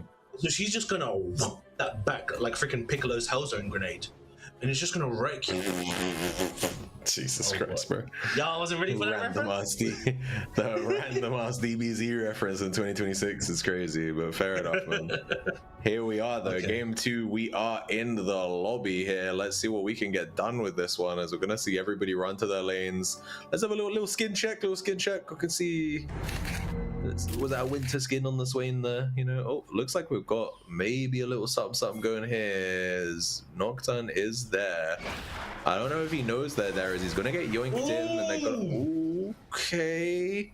I don't like that for Pantheon, because now he doesn't have empowered ability for the, for his clear. He's gonna have to rebuild it. I think it's gonna cost him. It's not gonna cost him a ton. It's gonna cost him a couple seconds on his clear, but like a couple seconds is a couple seconds. You know, that extra damage is important, considering taking away Theaska's health there costs him nothing really. Like his speed on his clear is gonna be fine. If they don't intend to invade him, his health bar is irrelevant. He's not gonna leave the jungle unhealthy. He will be fine. So.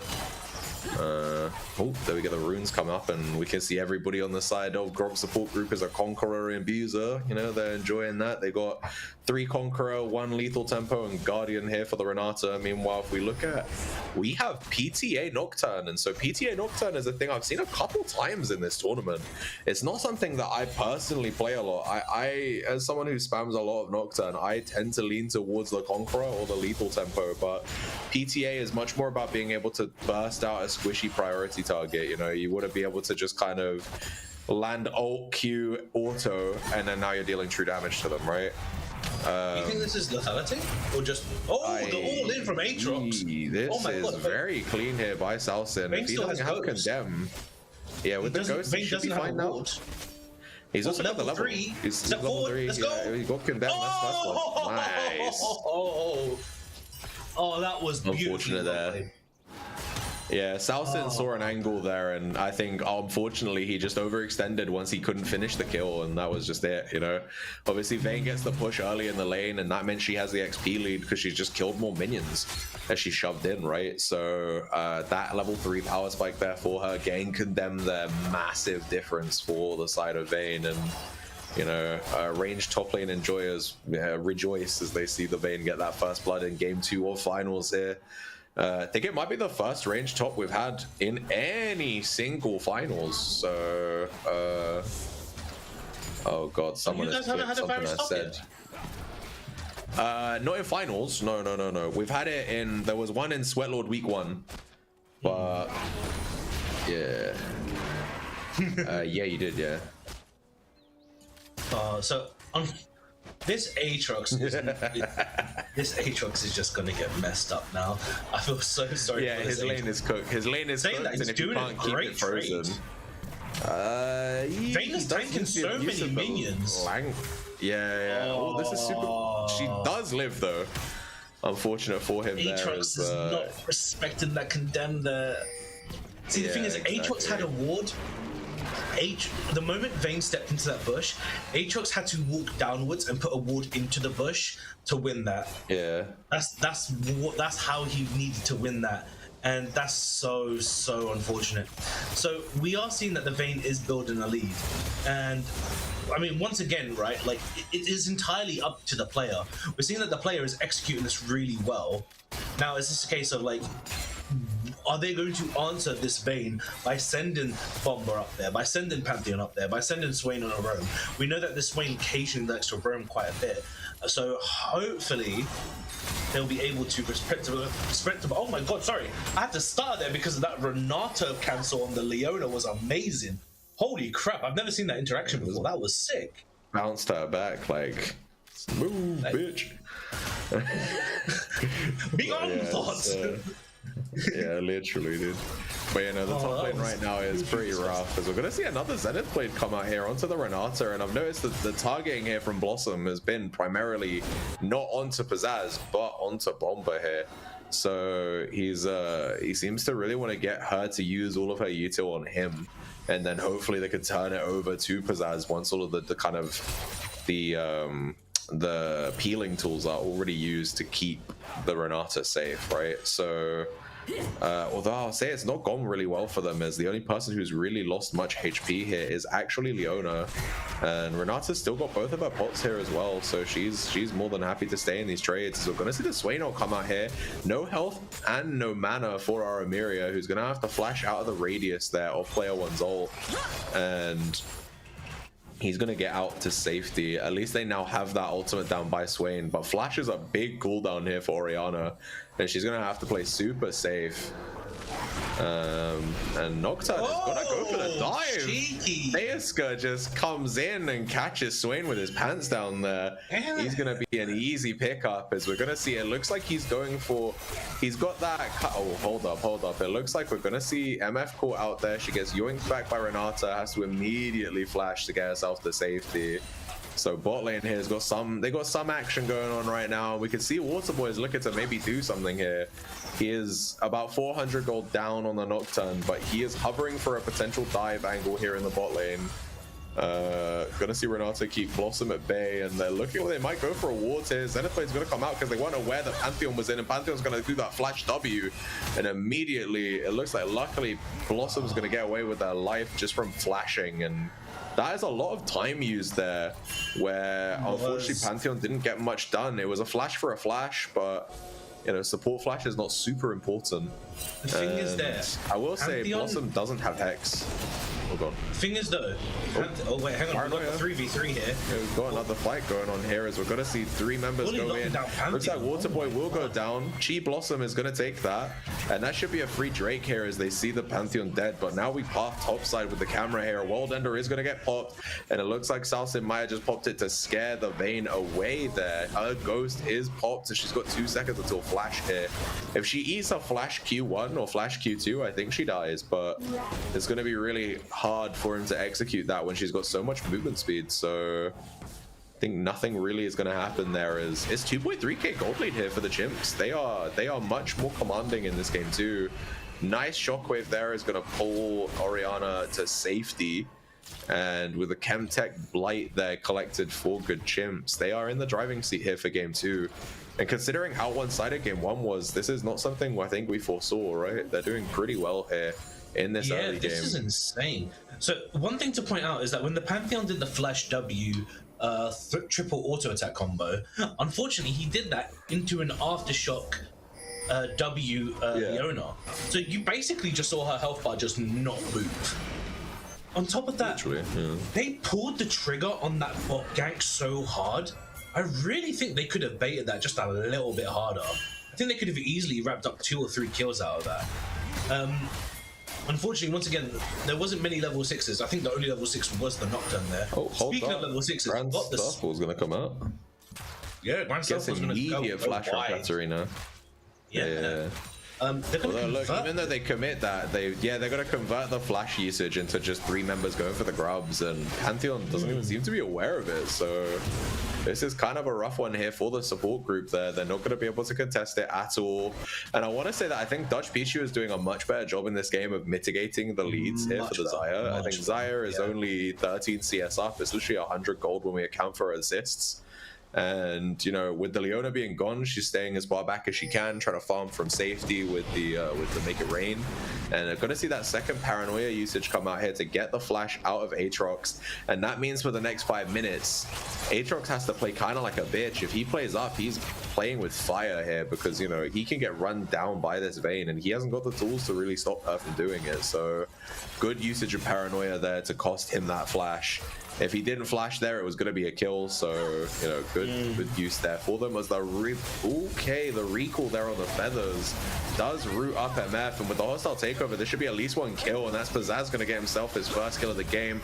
They should be able to finish off the Leona here as well. And I think they're trying to just feed it over to Xayah, which is a smart choice considering what Pizzazz can do with the gold. And now it looks like there's some life here for the Gromp support group side as they finally make something happen here in that bot lane. You know, it took them 10 minutes, but they do finally get some action here in their dominant lane. And I think now that the ball is rolling for here, I think should be Yuntal Wild Arrows, right? For Xayah, first item, I imagine. It looks like that's what she's going for. As we're going to see Salson here. Pops the Ignite.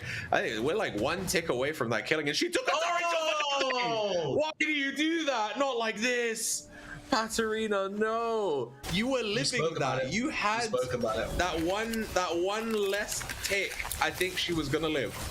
The Ignite did not have her dead there, and then she just takes a turret shot for no reason, and that's your lane lead. Not gone, but probably halved, right? And that is like, so rough as we see the replay there.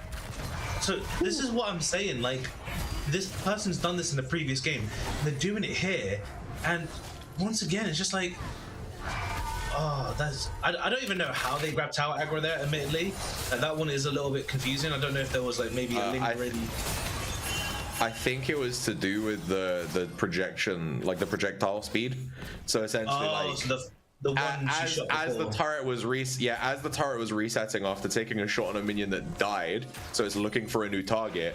In that space of time, the auto attack actually hits Aatrox, and now she becomes the target, and that's why it targeted her, even though she was at the rim of it. Unfortunately, it doesn't really work out. So we're gonna see the bullet time come out here, and that's gonna be an easy kill as a bomber. Very good use of ults here. We have a minute until that Drake, so I think maybe should have popped it a little earlier, but Grand Starfall's gonna come down and flash W here as well. There should be a kill onto the Vayne. She's running for her life. She does have Ghost. She's gonna use the Blast Gun if she can.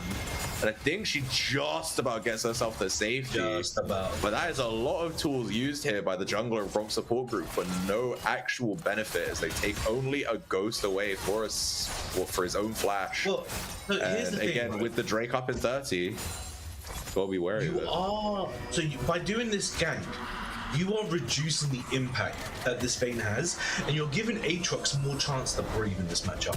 Which you'll see, like, this Aatrox isn't just giving up. This Aatrox is basically ego checking every time. Because, like, we're seeing that these fights are getting very low between them. This Vayne has 30 CS lead, 2 kills lead, and she's still struggling to sort of, like, run it down a little bit on this sort of Aatrox. Because here, we're even seeing that the plates are even. So, like, once again, Aatrox is actually doing a really decent job of neutralizing this lane. And here, unfortunately, he's overstepped and he's had to waste his ultimate. He's probably going to lose about another 10 CS, but once again, in a heavy losing matchup like this is honestly super fine. Yeah, it's not the worst. And I mean, now that he has the TP available to him, and I thought, actually, no, does he? I don't think he's finished his top lane quest. He's only, he's 30 CS down, so it doesn't look like he has yet. But I'm sure they'll pop it in the next two or so minutes, and we can see that. Yeah, there we go. Quest completion here for the Vayne. Nocturne's so here should be soon. Yeah, but Condemn there, lands on the edge of the wall, and yeah, Vayne is still in control of this top lane. I wanted to talk about how she had an early boots buy, but we're gonna see Bomba get punished here again as the solar flare from Blossom comes in, and I want to say Blossom has had a lot more life in them in this game. I think on this Leona they've had a lot more kind of agency to actually do something. I think the Taric pickup maybe would have a little bit of kind of a reactive pick, and it didn't quite work out for them. But on this Leona, Blossom is having a much better game. They just missed that Zenith Blade there, barely clips, and in comes Pantheon Heroes. They're going to try to contest this Drake, but they don't have any real space here to work with, and that's going to be second Drake passed over. Oceanic Will here for good Chimps, so a little bit of missing health regen every 5 seconds. Going to be super useful for champions like Vayne here, who, like you said, we've seen her take so many fights in this game and go down quite low, but then she gets to walk out, and if she gets to walk out, those missing health, she's going to be more than happy to stick around and just try to regen instead of having to go back to base to heal up. And who do you think the Mountain Soul, now that we know that is our soul for the rest of the game, who do you think it benefits most? Hold up, we're gonna see here. It looks like the Blossom is caught here. Bullet Time's gonna come out to try and deter the enemies from chasing further, and it does actually work here. So they get the flash out of the Leona, they get the flash out of Dutch Pichu, and the Bullet Time out of Dutch Pichu as well, but they do not get kills. But anyway, say what you were saying about the Drakes. So, first of all, before we go into the Drakes, you're absolutely right in the fact that, oh, hang on, we've got this gank in the mid lane. Swain, we've got another fight going on. Chunking up Swain. Swain's trying to get a recovery. Grand Starfall was here. He stunned the Nocturne instead of Orianna. What the hell is he doing? Oh, he just cut out of the sub. Oh, can I get a replay of that, please? I want to see that again. So, while that happened, oh, here we go. So, we see that the all-in goes on to Swain, and so on the way out, so Swain is dead, right? He's absolutely dead here, and he's going to throw out his E. So watch the Swain E, boom, catches Orianna, does the pull, into Star Grandpa, and then why does he W the knock? I think, obviously, in the middle of the play, maybe Pantheon was trying to stun Nocturne under the tower, but Orianna was such a free kill. That was so bad. Going back though, I wanna call out there just before we move on from that play. I want to do on the replay. Really nice flash by player 1 to dodge the shockwave, by the way, because the way how Aramiria and Theiska done it, they did it correctly, which is where you channel the shockwave while Paranoia is flying, because it means that you miss the cooldown of it, right? Like, there's a little animation wind up on shockwave that means if you do it the way they did it, it lands immediately, which means it's all the more impressive that player 1 was able to flash it to not get hit by the knockup. But yeah, if we go back to live here, we can see the flash was burnt, sorry, not the flash, the ghost was burnt there by Patarina to try and punish Salsin. We've got Waterboy sitting in the lane here, waiting for some over-aggression from Patarina. We've mentioned it time and time again, but Patarina is a man whose greed sickens us all, and it looks like he's maybe going in for this one. And there we go, Waterboy's gonna find him, and that's gonna be a free kill, but Paranoia gets popped in the mid lane, and that's a second kill on the map there for Aramiria and Theiska.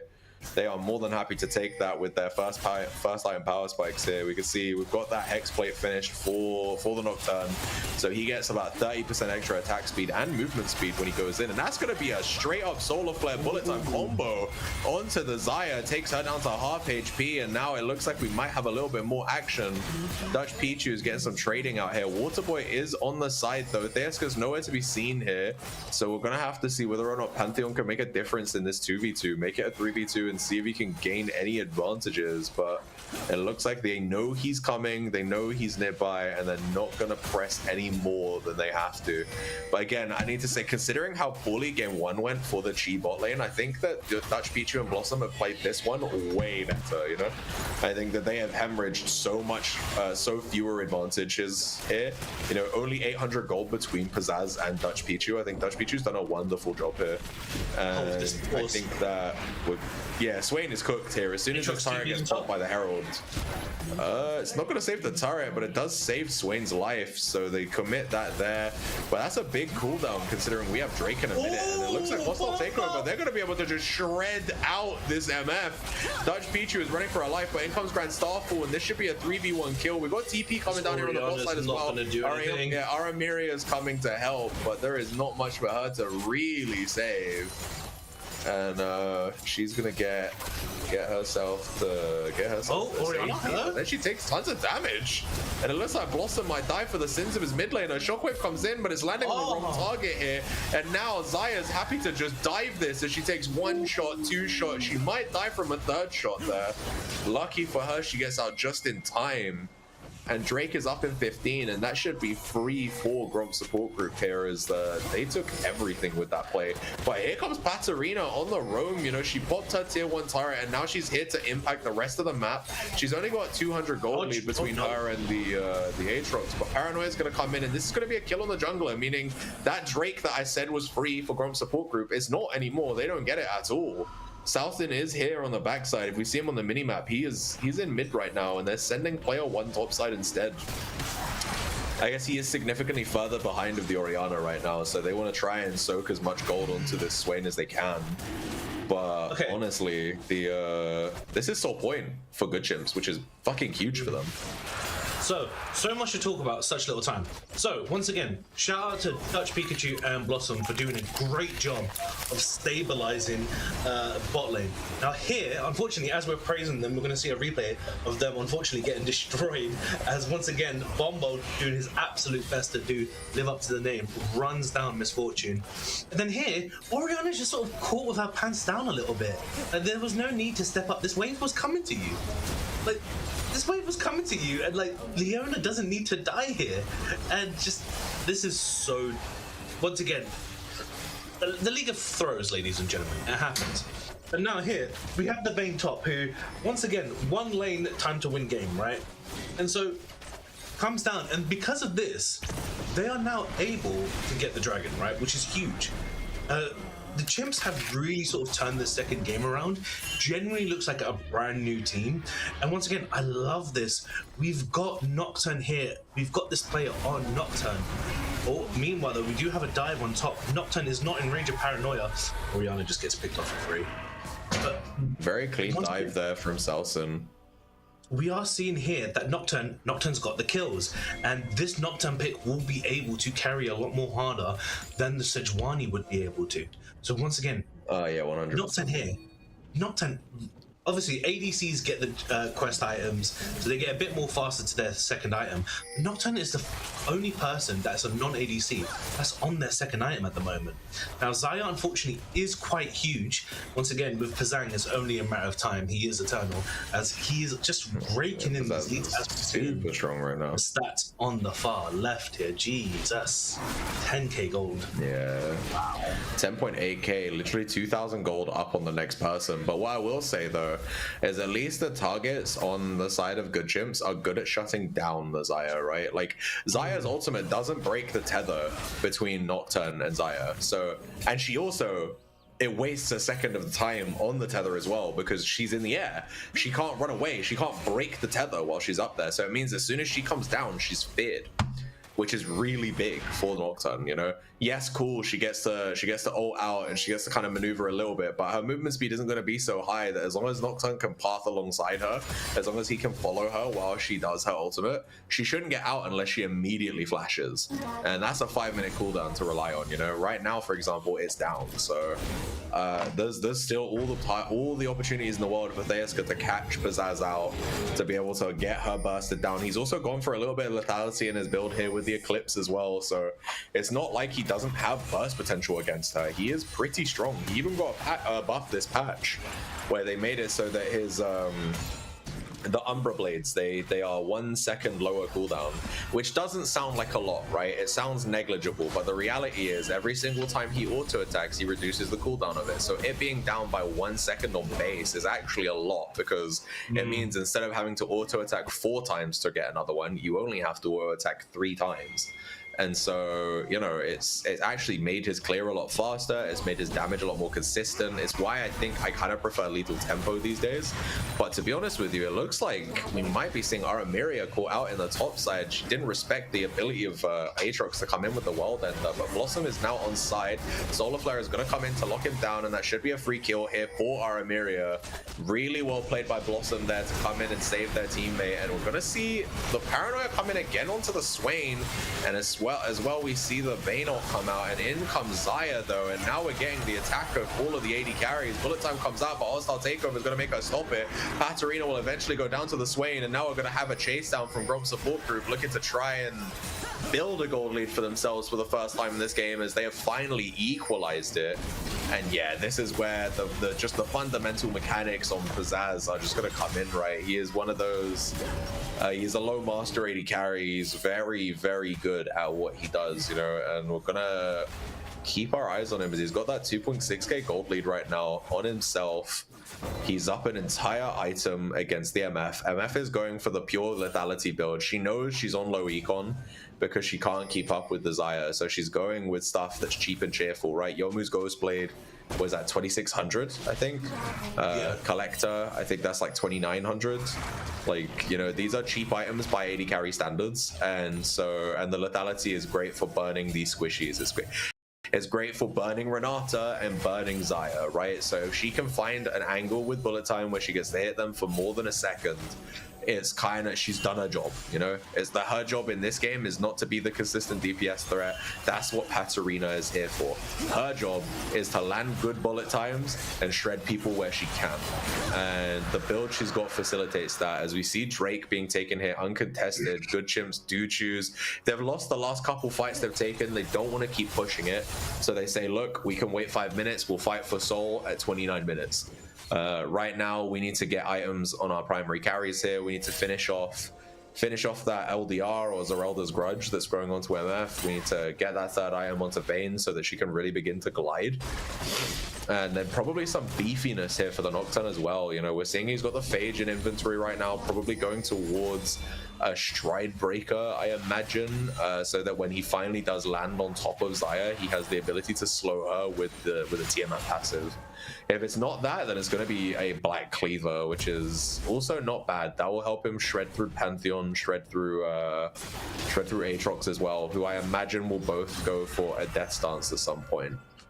And not bad items there either side of them, but we'll see what they do get as we move towards just past 25 minutes in this game, and the game is pretty much dead even. There is about 500 gold between the two teams here. 2 turrets to 2, although it looks like Xayah and Renata here are going to try and take that third outer turret, but can Vayne get that bot tier 1? It looks like Salson and Waterboy are pathing towards her, so we might see a little lane gank action in that bot lane in the next 10 to 15 seconds.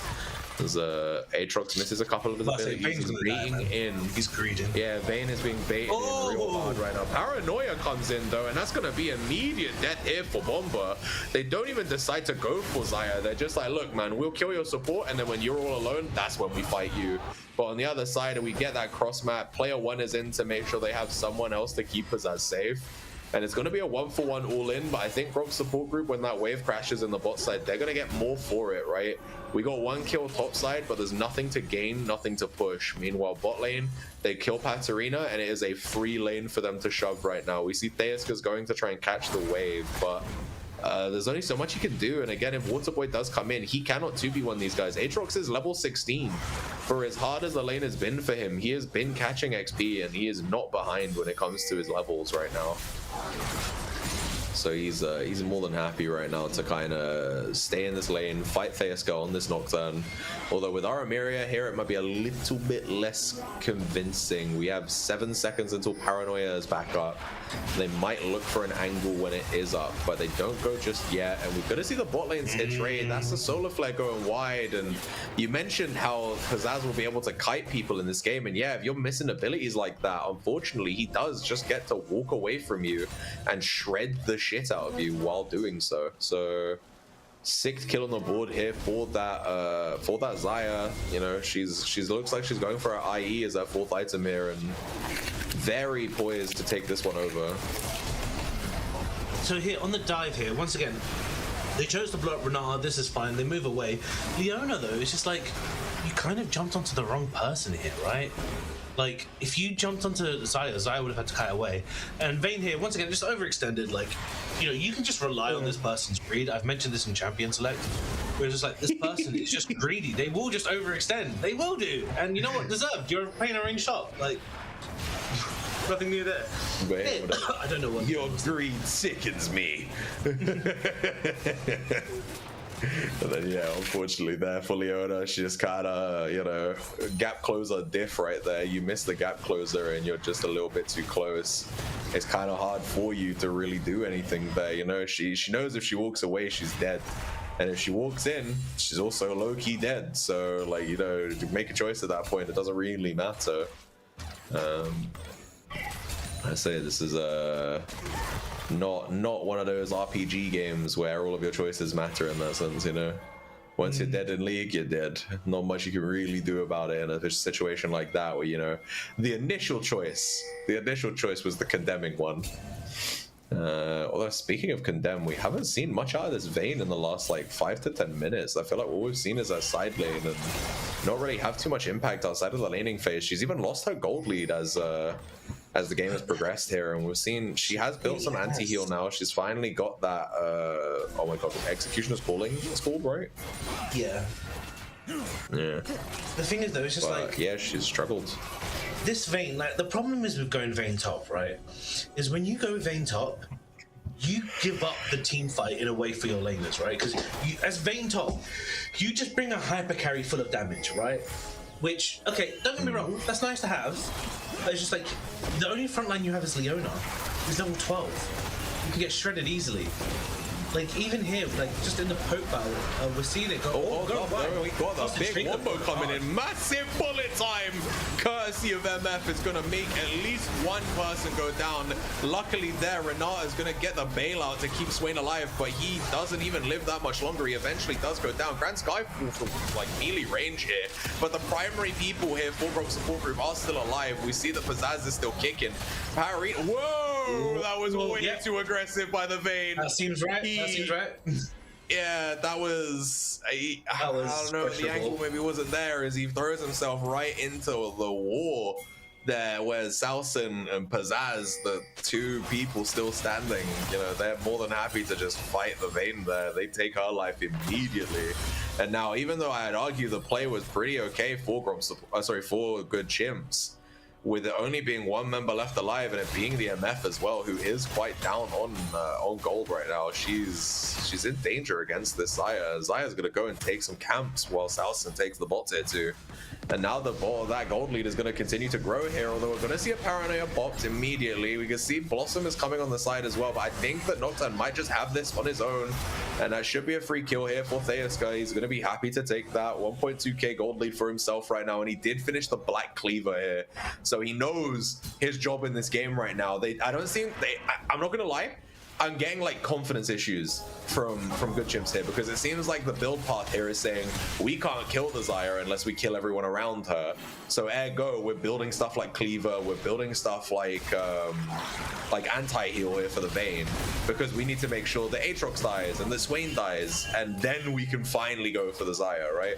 And we're gonna see a very brazen pull for the Baron that is not going to get punished here. 4 members, you know, you got 280 carries, they shred that motherfucker real quick. And that is a very clean heist of a Baron there by good Chimps. That is Rage Blade Vayne. Like that, exactly. In itself shredded. The thing is, like, yeah, they trade one turret for it, but it's still I'd say it's still a heist. Like, here's the team fight. So here, 2-man combo into the reverse hostage takeover, into the reverse Leona Misfortune ultimate. Here, so much burst damage goes out. Swain actually zombied and then came back up, but unfortunately, once again, there is a lot of damage here. But it's just like, there is just this weird little mid-range here where Vayne couldn't fully collapse, and as you can see, like, Vayne and Misfortune just sort of get pushed over and zoned off by the Aatrox and Pantheon, which, once again, just like, Leona died so early into that fight there, like, you don't have anyone to absorb this damage. This is the problem, like. Yeah, with no frontline, it is quite harder. We can see the Steel Sigil has been bought here by Nocturne, so I'm going to assume that's going into a death stance, which is going to mean he's going to be way beefier going forward. But that is Blossom just immediately gone. And now that is one of the 5 Baron buffs down here. Patarina here is trying to outplay this World Ender, but he's going to get the turret down there in the bot lane, and I think that's going to see Salson have to path away see if he can keep himself safe here. But I think Salson's done a really good job in this range v melee top lane, and that was a W that gets immediately oh sorry, it was flash. Even he didn't even use the W. He flashed, attempted to W, got condemned, got nothing off of it, and now all he has to do is just go back and farm. He has no other choice here. At least I believe Katarina's flash is down, so that's something that could be abused in the next 5 minutes.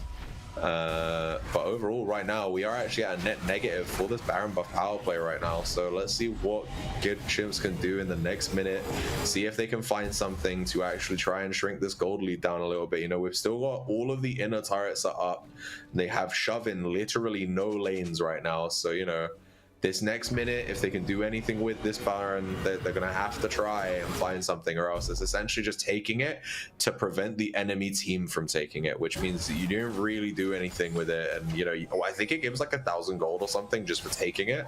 So that's not terrible, but like, it's still not, you know. Baron is one of those objectives that can completely swing the game. I think if Gromp support group got it, they would probably be close to winning the game right now. They'd be able to abuse it, they would have the shove in all the lanes, and they would try their best to do something here. But I think as it stands, and we've got 20 seconds until this Drake, and it looks like we're just using the Baron buff to get priority in mid lane. And then we're going to go and try and rush this dragon down. We're going to see Nocturne here hovering.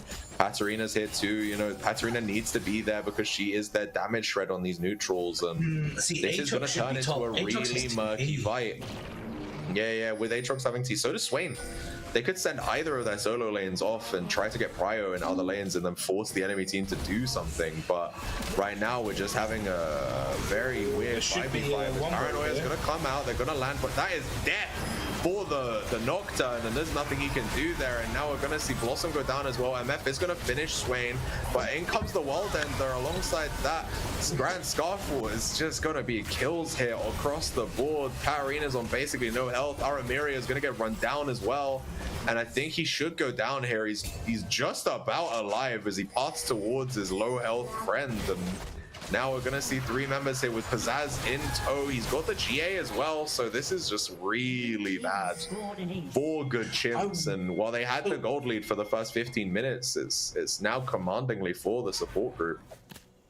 See, I wonder what happened, because I saw a possibility for a 4-man Shockwave, but I actually didn't see Shockwave come out. I wonder if he accidentally Shockwaved himself here. So Oriana, so she Qs the Aatrox, Qs the Aatrox again, goes over, solo ults the Pantheon. That's where it was.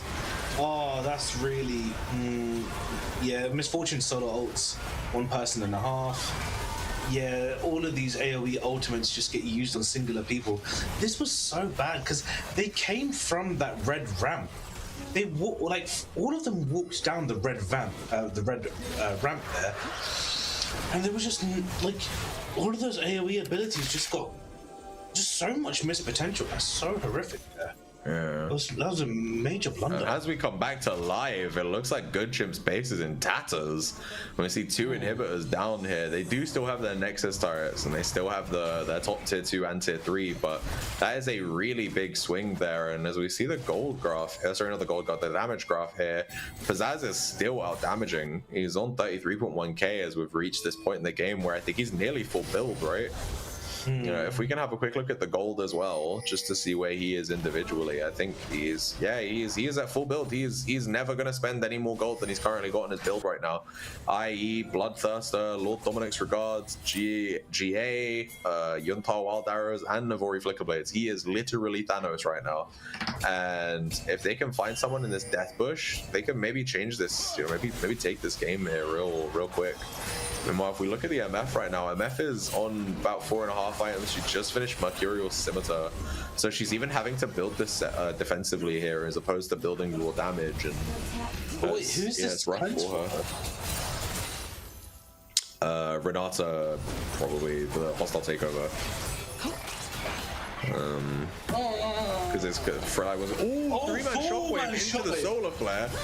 But that's going to be hostile takeover coming in, and he uses the paranoia, but he isn't actually jumping on anyone yet. We're going to see him finally go out as redemption drops. But look at the damage from Pizzazz. He just immediately pops Nocturne, and now they're going to begin to run them down. We're going to see eventually the Renata goes down, but Pantheon's going to pick up 2, and Salson is already in their base looking to do something here. As we're going to see Grand Skyfall come down. Should be an immediate kill on the Dutch Pichu. And now, where are your waves, bro? We need waves to end this game. Wait, Vayne's TP is coming in, but this is 1v5, bro. There is nothing you can do here. We're gonna see he gets locked up by the Pantheon W. He's trying his hardest to glide, and he's doing some damage, but he's super low now. And that is gonna be 1 Nexus turret down, 2 Nexus turrets to follow. Ace gonna come in for Pizzazz. 12-0 and 8 on the Xayah right now. Back-to-back stellar performances by this AD carriers. They take game 2 here with a 9.9k gold lead at 38 minutes and 15 seconds. Okay. GG to Gromp support group. They take us to match point. So, while we're talking, can we get a replay up of that shockwave? Because I really hope that Nocturne ult was on cooldown. Because that's when you land a 3-man shockwave. Like, and then solar flare goes straight out. Like, as Nocturne, you need to double tap that R. You need to double tap that R. So here, I can't. No, it's off cooldown. He can use it. So yeah, there you go. He uses it late. Oh, this is so. Once again, the redemption has enough time to land here. This is just so bad. They bail it out for so long. Yeah, I think if they pulled the trigger a little bit earlier there on the paranoia, it would have been a different story. But unfortunately, there, and I think the post game stats there. I mean, we looked at the damage graph before that fight, and it was 33k on Xayah. So that lets you know Xayah did 8,000 damage in that final fight. She dealt more damage than Leona was able to do in the entire game in that one last fight. That is what full build, full potential Xayah can do for you. She is one of the strongest AD carries on this current patch, and she is very crazy. But yeah, no, I need to say as well, I think that Bomba has been doing a stellar job as well. I think his performance here on the Renata was maybe a little less good than it was on the Thresh, but there were so many fights where he was able to kind of pull people in, jerk them around. The bailout saved Swain a number of times. You know, like you said in the pregame when we saw the draft, Aatrox and Swain, they love this Renata because they already have so much inherent healing that getting a second health bar off of the bailout, they can drag that shit out. And so it means that they get more seconds than the average player, and that means that they get to kind of, you know, more than happily, they'll probably survive the average fight. And so I think as we move towards game 3 here, there's a lot of things that are off the table now. I think we've seen the carry top lane can work. Like Patarina there on this vein looked strong, but the problem is we need to rein him in. We need to rein him in. He has the mechanics, he has the ability, we need to find a way to temper the greed, you know. If we can do that, I think this is a different. I was gonna say, I think this is a different game if Patarina doesn't get caught out several times just being greedy. Like if they played measured and they made it so that whenever they sent Waterboy and Player One topside, there was nothing to get, I think this game could have easily been a good Chimps win, because they were decently in the lead. What, like 2k for like 15 minutes, which is not a negligible sum. They look pretty strong. So obviously the gold graph looks uninteresting because they were 10k up by the end, but like, you know. So it was identified. You asked me, how do the Chimps bring it back? And my answer to them was that their mid and jungle are really good, and we just needed more damage from them, and we got that, right? So we've seen the potential. We need to see the execution. Now, once again, it's just like top. Like, I don't know, man. I feel like this top lane are just. It's just so much ego.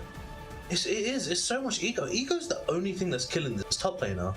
And once again, I'm surprised. I'm genuinely. It would not surprise me if this guy's a Yasuo player. Like we're not seeing Yasuo been banned or anything. So like, if he wants to play, he could. We haven't yet. But it's just like you might as well with this and just hit your 0-10 power spike, because you're constant. Because if you get a lead, you throw it, and if the lane's even, you overextend. Like, we're seeing this multiple times. Like, Pantheon just came in there and he just set his clock on. He just got, I don't my stopwatch is over there probably. But he was just like, he's gonna overextend in 5, 4, 3, 2, 1, W, and he's dead. Yeah, like, it was Aatrox predictable, I would say, but yeah, I agree. I think not have been useful. Aatrox should have been as squishy as Leona. Like, this is really, really bad. Because once again, you can't take something like a Vayne top, especially with the comp that they had. Because imagine how different that game looks if that Vayne was Malphite, or if that Vayne was Kennen, or if that Vayne was, I don't know, Maokai, or just, I don't know, just something that wanted to run at 4 or 5 people, right? Like an Olaf or something. I don't know, just like the Poppy was fine. The Poppy was too much tank, and the Vayne was too much damage. For this top laner, we need to see something in the middle. We really, really do, because I feel like these last 2 games were entirely winnable. And I'm not saying that the top laner is the main reason that they lost, because once again, we are seeing the issues on the bot side as well, and we're seeing that mid is a little bit 50-50. Mid's been very sort of like, I think, fair. I think mid's been quite balanced, but once again, we've seen that mid and jungle have been able to carry this game, and it's so unfortunate they weren't able to fully take over. But yeah, I'm concerned going into this 3rd game. I really am.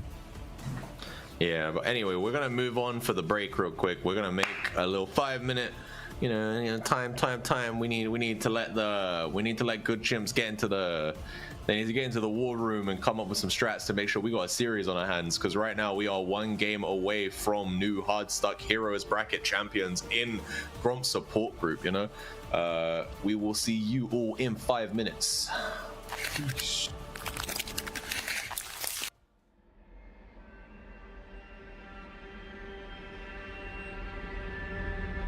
When feels like calm and wind stands still, run home, run home.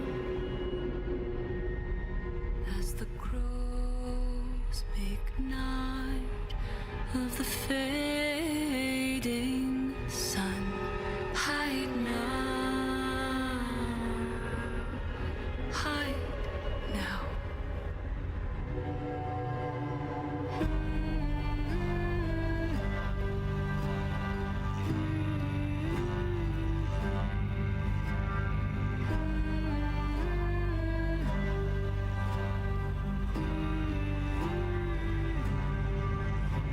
The trees do bow as if they weep.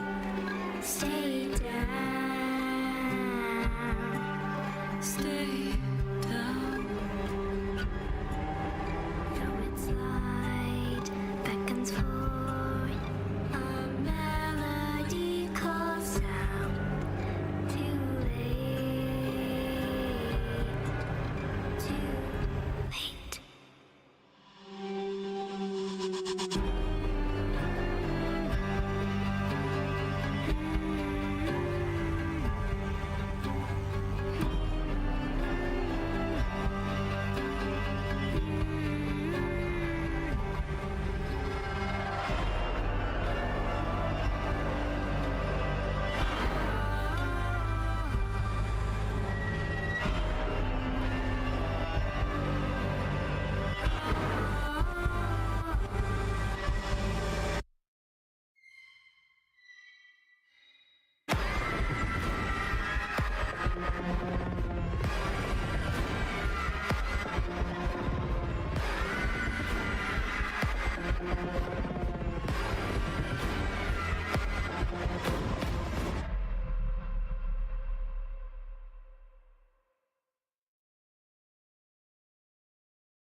Welcome back, ladies and gentlemen.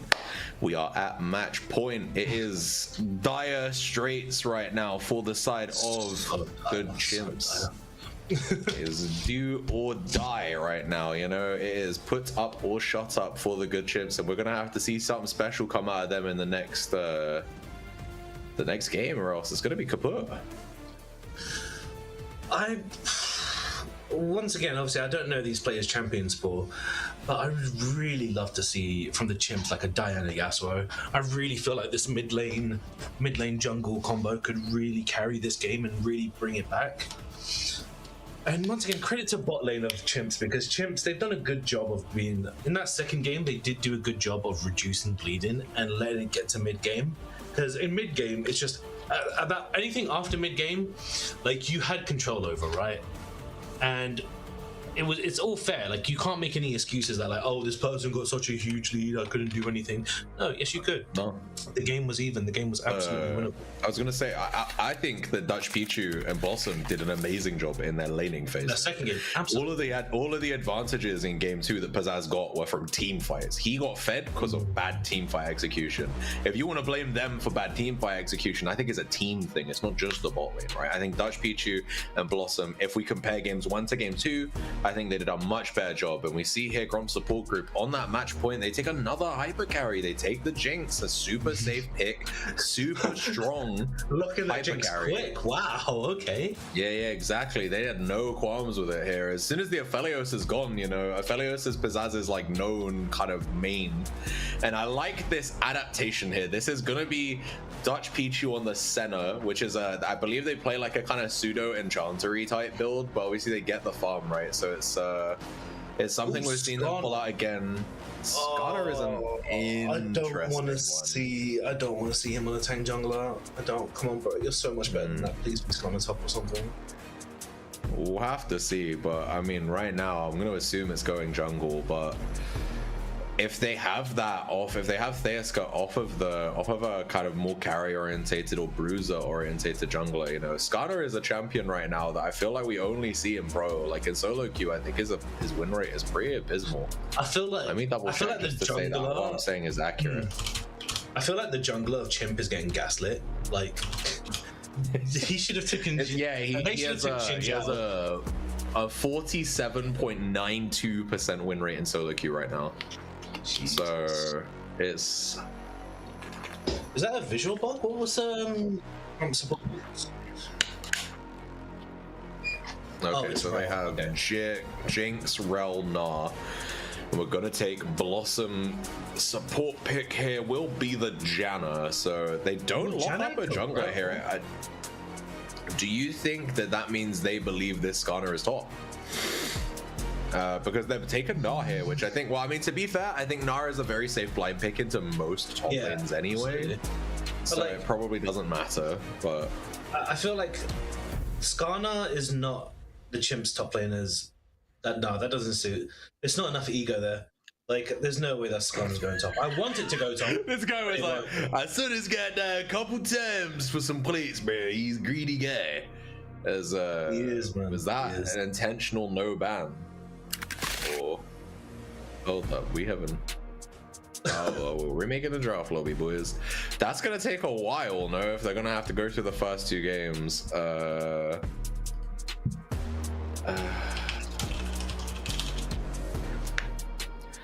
we'll have to find out. While we're going over statistics on that side, the jungler of Chimps.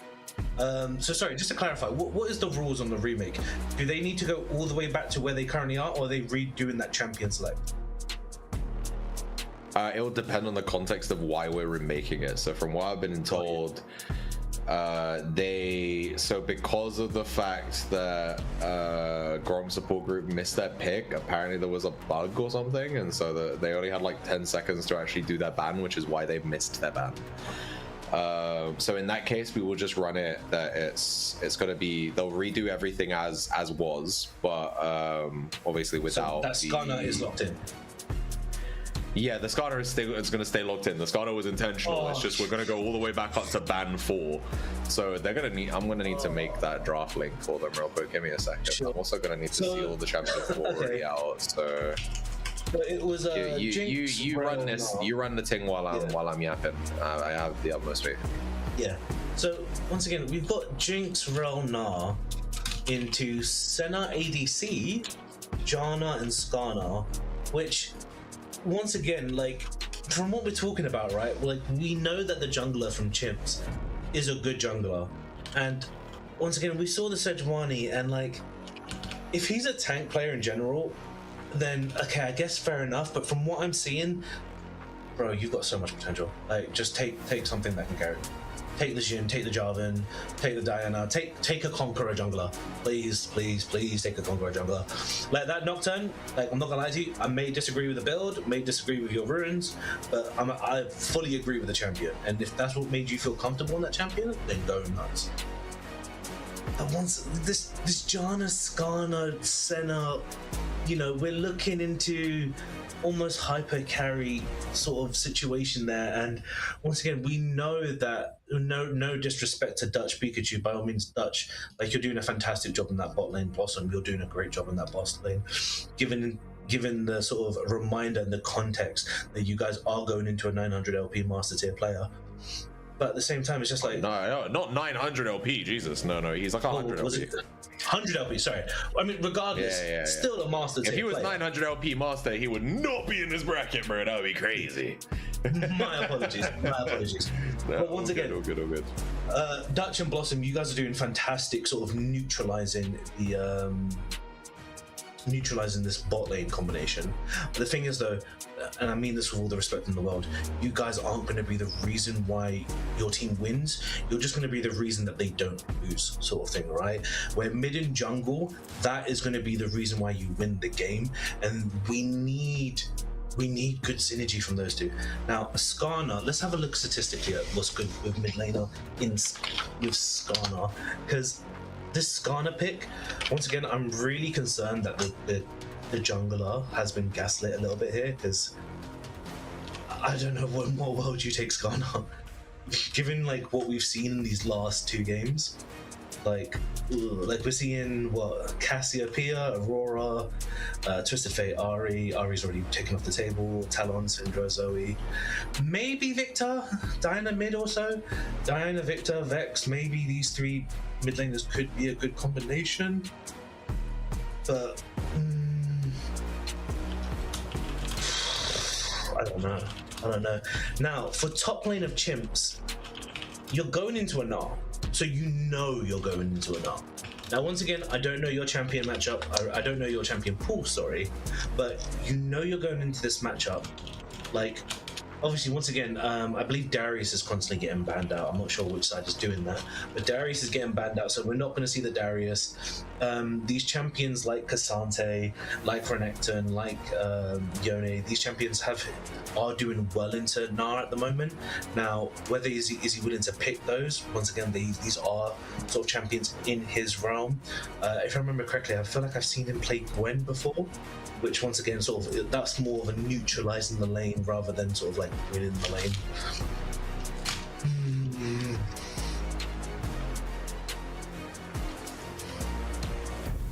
Just an update on everybody in the chat there. The bug with the champion select has been resolved. A new link has been dispensed. We should be in champion select shortly. I'm just waiting for them to start it up, and then I think Aaron can get it onto the stream for us as well. They're good to start whenever. They've already started. In fact, we're already back into the bans. So okay, so this is the Jinx. This is the Senna Skarner. Senna, then Skarner. So we're gonna go back to the name, the same stuff. Then we're gonna get Rel and Gnar. Oh, please be Skarner top. Okay, and then now we get the Janna and wait, what? Oh. Do you need to get involved here? I don't know. Well, they said that there was a mispick. I don't know if when they said there was a mispick, they meant the Alistar. So did I. Oh, awesome in this one. I mean, we'll operate in good faith, and we'll talk about the other stuff for the time being. Yeah, I was gonna say talk about it while I ask them. Yeah, so we'll operate in good faith for the time being. Now, once again, Alistair Senna, what the hell are we doing here? Because if you're gonna play Senna, which is a mobile hyper carry, and historically we've seen Senna be picked and paired up with Tahm Kench. So I don't get where this Alistair's going, and this is very concerning because Senna historically has taken stuff like Undying Grasp or Fleet of Footwork or PTA, these very short trade sort of situations where Jinx is going to take lethal tempo. Jinx has huge rundown potential here in this lane, because if Alistair goes in on Jinx, Brow's just going to go in on Senna, and in general Jinx is going to win the long trade, right?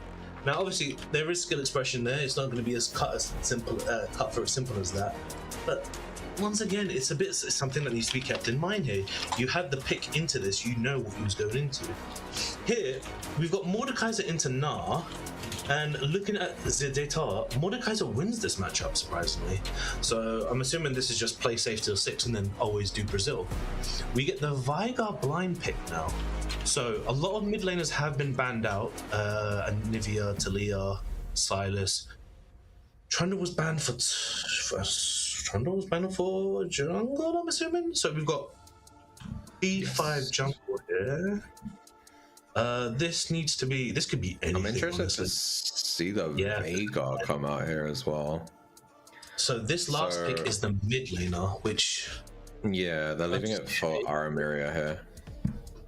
What are you gonna pick now?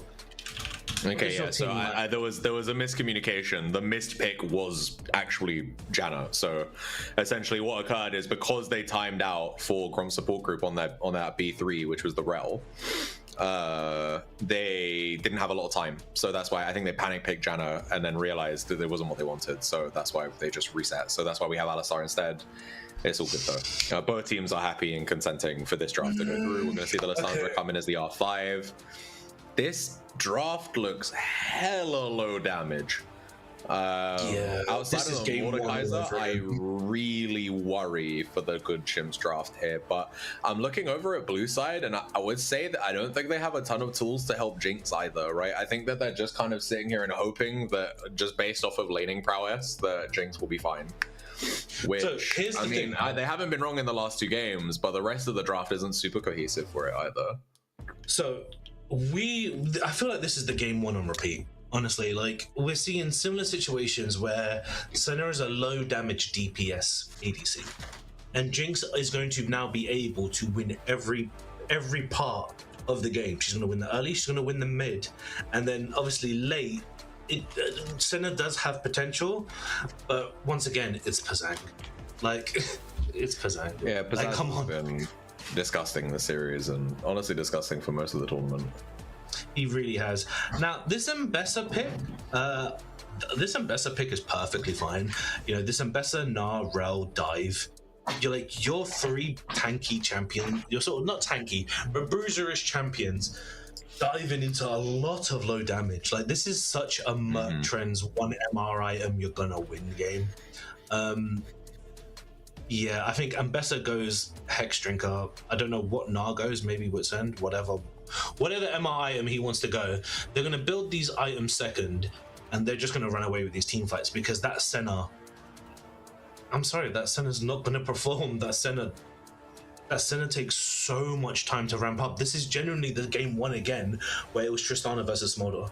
This is very concerning on the draft, and what I will say is that we have seen Dutch Pichu perform on the center before, so I like the idea here is because, like, look, if it's a 3-0, if you guys can't make it, you're going out on some of your best champions. Patarina's Mordekaiser has been a champion that he's been really good at. He literally hasn't lost in the entire tournament on it yet. It's a champion that can literally, so let's say game 1, game 2, Pizzazz is the primary carry, right? He's someone, I think if you could have taken Xayah to the Death Realm in game 2, I think we'd be 1-1 right now, right? But I think, here we'll see. It's going to really depend on how the lanes go in this game, right? I think that Aramiria on this Lissandra into the Veigar I don't think there's much kill threat from either of them without jungle interference. Skarner and Ambessa are both champions that have kind of seen a better time in the jungle in, you know, recent times. Ambessa got nerfed, not to the ground. She's still playable in the jungle, but it's not her best slot right now. Let me look up Ambessa at the moment. I'm pretty sure she's doing okay. Nope, never mind. I take that back entirely. Sorry, my apologies. No, she's horrific. So here's the thing, right? For both junglers, right? So this is weird because realistically, I feel like if you would swap these junglers, the team comps would be better for both sides. Because Ambessa, you've got high damage and no CC. Your laners also have high damage and no CC, right? You've got Vital Cage, but Lissandre is not gonna care. Now, on the side of Chimps, you've got lovely CC, but you've got no damage. Like, there's so much reliance on Mordekaiser. And what is Skarner's damage split, I wonder? Because, I mean, it's low damage. I think it's probably like, I would guess that's like 60-40. Yeah, it is. It's about 60% physical, 32% magical, and I don't know where he's getting true damage from. Probably jungle item or something. Jungle style, I cannot remember. It's been a very long time since I've ever even cast a game with Skarner in it. The last time I remember seeing a Skarner game, I think I was playing him, and it was literally like 2024. I think there was. I remember casting Skarner in the winter because I kept on saying Tokyo Drift. So yeah, there was a Skarner. If you know. Tokyo. Oh, that's so fun. So let me see where Skarner's true damage comes from. I really want to know. It also gives me a reason to look up the name of his abilities, which I do not know. I mean, low analytics. There's always somehow every champion always ends up doing true damage. I think that could be a case of Smite, Ignite, Death Dance, etc., etc., etc. So I think it is just miscellaneous stuff. Yeah, maybe. Because Threats of Vibration is his magic damage off of Impale. His physical damage off of Ixtal's Impact. It's magic damage off of the shielding thing, and then it's physical damage off of his Q. Yeah, so it's gonna be Death Dance. That's what it is. Fair enough. I mean, you're still like 60-40 on the physical to magical damage scale. So it's going to be him and Senna really hard carrying that physical damage kind of side of things. Meanwhile, you know, the Mordekaiser, if Mordekaiser doesn't win lane in this one, I think he's going to have a hard time. And, you know, I think Mordekaiser is one of those champions he can afford to be a little bit more greedy on, you know, like the champion's a lot more survivable, very designed to take 1v2s, right? Absolutely. Like, so, yeah, this champion... I think they've fit the profile here a little bit more. I mean, I think Yasuo and Sam would have been a bit more up his alley, but... Sion special. Maybe for game 4, boys, maybe for game 4. How are we doing in terms of getting into game? Is there any issues on there? So I'm just laughing at Aaron asking Chapati Master for Chapatis to get some Stimo coins. And what's the going exchange rate on that, Aaron? How many Chapatis do you need to send for how many Stimos? Oh, it depends how much of a Chapati Master he is, you know. Fair enough. I'll give him like 100. No, I'll give him like 250 for every Chapati. Nice. Send them. Is that PayPal them right now? But yeah, I was gonna say, what is the situation with the game right now? Are we in spectator delay? Yeah, no problem. We probably got a couple more minutes until we get into the game here, so it's prime time for you guys to drop some Stimo coins on this game. We got an overwhelming majority right now that believe this is going to be a 304 GSG, 37.5 thousand Stimo coins on that, but 8,100 coins. Last bastion there. I'm not gonna lie, I think that's literally just me. I think I'm the only person who's bet on good Chimps right now because I've just put my entire Stimo coins, you know, I'm betting while the stocks are low, because if I win, I'm winning big, bro. I'm winning big. But yeah, I mean, I'm hoping we get a little bit more of a series here. We'll see how things go, but they don't allow Gamba in Denmark. Is that true? Ain't no way. I knew that was the case in the Netherlands, but I didn't. I could have bet 10 stimmers and won the same amount. You're not wrong, but like, look, man, I don't care about my stimmers. They I can't turn them into real money. You guys, if you guys win it, you guys get 8,000 stimmers. Then you can use it to spam some of the emotes and stuff that we have. Knowing my luck, they'll probably make like a Dr. Eggman, like a 6-7. They'll do a 6-7 one where you spend 6,700. Yeah, 6,700 stimmo coins, and then you'll get me doing the 6-7 emote on the fucking screen. I can already tell Eunice is going to be working on that one right now. You fucking dickhead. And that one will get spammed. I can already feel it because I already know people have been using it in the chat. This one, this is how much my self-worth has deteriorated to the point where all it took was 5 gifted subs for me to do that, and now it's everywhere, and I'm never gonna get to live it down. It's unfortunate.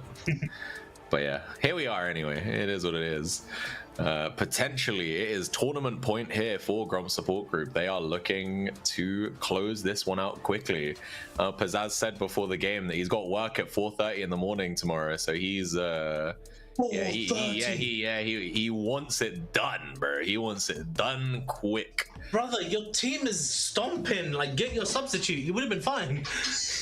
Nah. He's got to win the mini LCS all on his own back, you know, and I respect that. Bro, but we are ready to go in game. Like, oh my god, Holy. Imagine 6 items Viego, bro. I'd be busting nuts left, right, and center. Crap, you know. Jeez. Okay. But yeah, it's time. Could be the final game of the season. It's that time of the evening, boys. Let's get it going. Gromp support group, good Chimps. Third time around. Can the Chimps bring us to a game 4, or is it going to be a quick night for the boys in Denmark? We're gonna have to see what they can do here.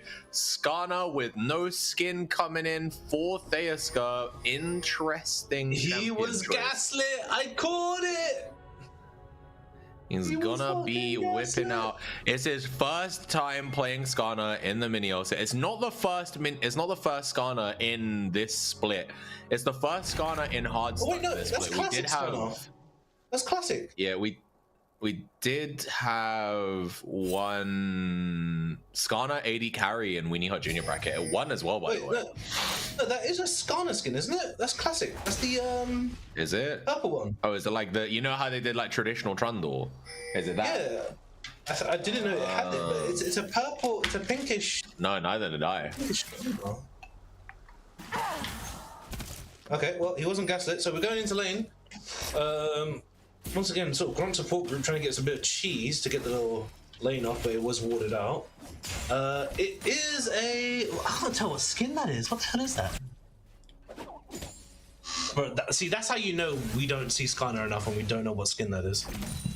Okay, so aftershock, pretty standard stuff. Lissandra normally goes Comet. I'm assuming it's going to be full AP Lissandra. If this is full AP, sorry, that Alistair W was so funny. I don't know why. That just seemed like such a petty Alistair W. But yeah, once again, we got Fleet of Footwork Center. Yeah, that bot lane's gonna be really brutal. We've got both junglers pathing upwards, which very surprising considering the amount of setup both supports have. You'd think they would both be going down bot lane. Skarner is... Oh, we completely missed it. Skarner nabbed the Raptors. Skarner just nabbed Raptors. Oh, meanwhile, Mordekaiser is eating a disgustingly huge trade. What the hell just happened? That made me munch my words up. Where did all his HP go? What the hell? Andy, is that you? Look at the gank here. Look at how many camps are still up for Theaska, and he is intentionally going for this gank here. They're going to get the flash immediately out of Pizzazz. They're going for some early game cheese here, but Theaska is going to take tons of damage on this, and it might end up costing him his life. His Ignite is going to be ticking, and he's going to get out just about with his shield.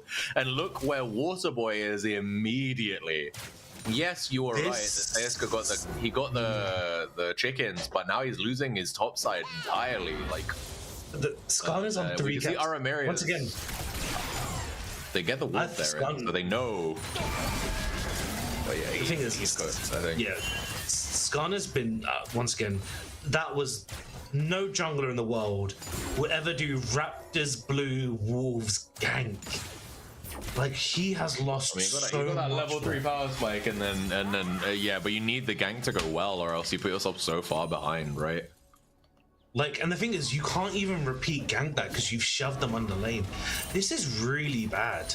Like Skarner's level 6 is going to be horrifically delayed, maybe to like 7 or 8 minutes here, when normally it's possible to get it by like on the first blue respawn, which you're looking at like 5:36. He's doing a good thing here of sort of taking the chickens here, but oh no, he's not even doing it. He's going for the gank. They're taking so much damage out of the tower. Oh, return kill. Oh, Lord have mercy. This is gonna be a short game, ladies and gentlemen. I mean, you said return kill was a mistake there. It wasn't a return kill. It was just a clean solo for the Veigar. They didn't get anything for it. They just died, and I don't know what else to call that. I'm not gonna lie to you. Yeah, he gets caught out, and there's nothing for him to farm here. You know, he doesn't know that his Krugs hasn't been taken, so he's going for his own camps again. But it is literally just going to be that one Gromp, because it took him ages to go and farm the wolves after the fact. So his cycling is completely cooked. And then Bessa could just power farm here. Yeah, Bessa can just power farm for first item in 6 and just run him down now. This is so... Yeah, as soon as she gets public execution, I think she's in a much happier place than Theaska is, right? I think that, you know, she gets to be able to engage from miles away. It's not too bad. Top lane as well, we haven't spoke too much, but the Gnar has a big lead in the CS right now. He's, what, 15 CS up? It's equating to a little under a killing gold. Yeah. After that overstep from whatever happened that Mord did at level 2, yeah, that sounds like right. And Bessa, what is Bessa doing? Is Bessa going for the dragon here? It looks like it, yeah, she might go for the solo. Yeah, I don't know if they have vision on where Theaska is to know that he's not gonna be able to contest, but they know for a fact he's at least a level down because of how fucked his camps are. So they're gonna get the flash here out of the Veigar on what is the 3rd gank here by the Skarner. And he has been, you know, mega active on the map, but like it's just not really finding any actual success. If you're gonna play like this, you might as well pick Nunu. Like, for Nunu, this is perfectly fine. But for a champion like Skarner, like... I mean, fair, but like... Okay, this guy's gonna go so wide. Okay, he's doing it, he's going in. Tokyo Drifter! Tagged with a W. Oh, the jump! Oh, that is the most demoralizing thing as a jungler. Oh, that's happened to me so many times. That is so horrific. Especially because he always... I think Aramiria might be caught here. He doesn't have the mana to use E to get out. I believe that player 1 does have ulti. Yeah, luckily there for him. He doesn't take enough damage that the Veigar ult could one-shot. But we're seeing some damage come out here onto the Jinx, and this is kind of just a clean 2v2 right now. Nothing is going to come out there, but... Wait, so I'm confused. How is Lissandra losing here? She just got 2 ganks mid. Well, one of them fed a kill over to the Veigar, so that's where 300 of the gold, 400 of the gold is coming from. I meant and then just the rest from the of it is probably turret placing. Oh, fair enough. Although Ambessa is here, they're going to be able to kill Blossom here under their own turret, and nice gank here by Waterboy to punish on the Alistar there. They didn't actually use any sums though. It looks like Dash Pichu had to use his flash to get out, but other than that, it was nothing else major. And with them having the shove here, bot lane for GSG could come in and help Ambessa try and take camps away from Theaska, but it looks like they're not interested in that. They're gonna just base, let him have his bot side camps, you know, let him get a little bit of gold, considering he's sitting on a Ruby Crystal and a Rejuvenation bead right now, which is, you know, never really where you want to be on any champ, I think. If you have to buy those items like Rejuvenation Bead, you know, or like Glowing Moat, it feels so bad. Horrifically bad, yeah. So, fun fact, the Skarner skin is Cosmic Sting Skarner. And it is the obsidian chroma. That's why we didn't recognize it. Oh, it's the chroma. I mean, it looks so much like original Skarner. It made me think there was a traditional I thought it was Skarner traditional. for a second. Although they think they've caught him here. I think they should. They have him pale, so this should be a solo kill. Nice flash there by Aramiria to prevent the public execution. But they should still get it. They get it here. Senna's ult comes in a little too late, and that is still going to be a return kill for Ambessa. Ambessa shouldn't have the ability here to kill on the Skarner, but with Rel being here, they have a little bit more CC. Gonna get that headbutt pulverized. The shielding's gonna come in. The shield! Exhaust is gonna come in. Blossom is gonna get that kill there, and that's gonna be a nice little kind of swing here for them. Meanwhile, we have people in the Twitch chat complaining about the Veigar build, but Nara is gonna jump in onto Patarina, and he is getting him real low right now. He's gonna have to flash out, see what he can do, and they're doing the best they can right now. And the fact that we have some fighting from the Chimps here, I think that, you know, considering how badly the early game went there for Theaska, like he committed so many resources and got nothing for it, he has since actually been able to do quite a lot, right? He's a part of every team, every kill that his team has had so far. He's not that far behind in camps on Waterboy now. He's only down like 8 CS and is got 1 camp charge on his item, so it's not actually that bad for him, and he got a lot of flashes in the ganks that he did. So if he can repeat them after clearing his jungle again, we could maybe see some more stuff here. He also has Impale active to him right now, so you know, we could see some angles here. But here's the thing, he's burnt all the flashes, but the thing is, you're right that in the fact that he's been everywhere. But the problem is, he's only been everywhere. Jinx's flash is back up. Rel's flash is back up. Veigar's flash is back up. Like, Ambessa's flash is down. Ambessa's not a laner, and you ain't 1v1 and then Ambessa is a Skarner. That's just not gonna happen. You could go gank top again, I guess. But once again, we sort of know what happens in the tendency at top. It's a 40 CS difference in top lane. Oh my lord. Yeah, no, Salson is doing a very good job punishing in this lane right now in the 1v1 on this. Nara is a blind pick. Very good champion. As well. That was a blind pick. No. Yeah, exactly. Like, you know, I mean, we've seen him play it before. I don't remember exactly what his record is in this season, but it's a champion he's super comfortable on. And yeah, he's doing really well here in this game to see what he can get on this champion. Good cancel from Alistair. I like the rush of the tier 2 boots as well, because not only is it giving him resistances, but it's also just, you know, allows him to maneuver around. Almost all of Mordekaiser's abilities are literally, they're all skill shots, right? Q is a skill shot, E is a skill shot. We're going to see again, they're going to catch the Veigar. We don't get a chance to lock him down, but we do eventually. We're going to drag him into the turret there, and that's going to be a kill hit onto Theaska, who's going to be very close right now to having his heart steal, so he's going to be looking to fight even more than he already has been. Going to see the Magnet Storm come out there. Public Execution is going to go wide. Second of the game there for Waterboy, not going to quite land anything. And with the flash being down here for Alistar, this is going to take a while, but they should be killing him here.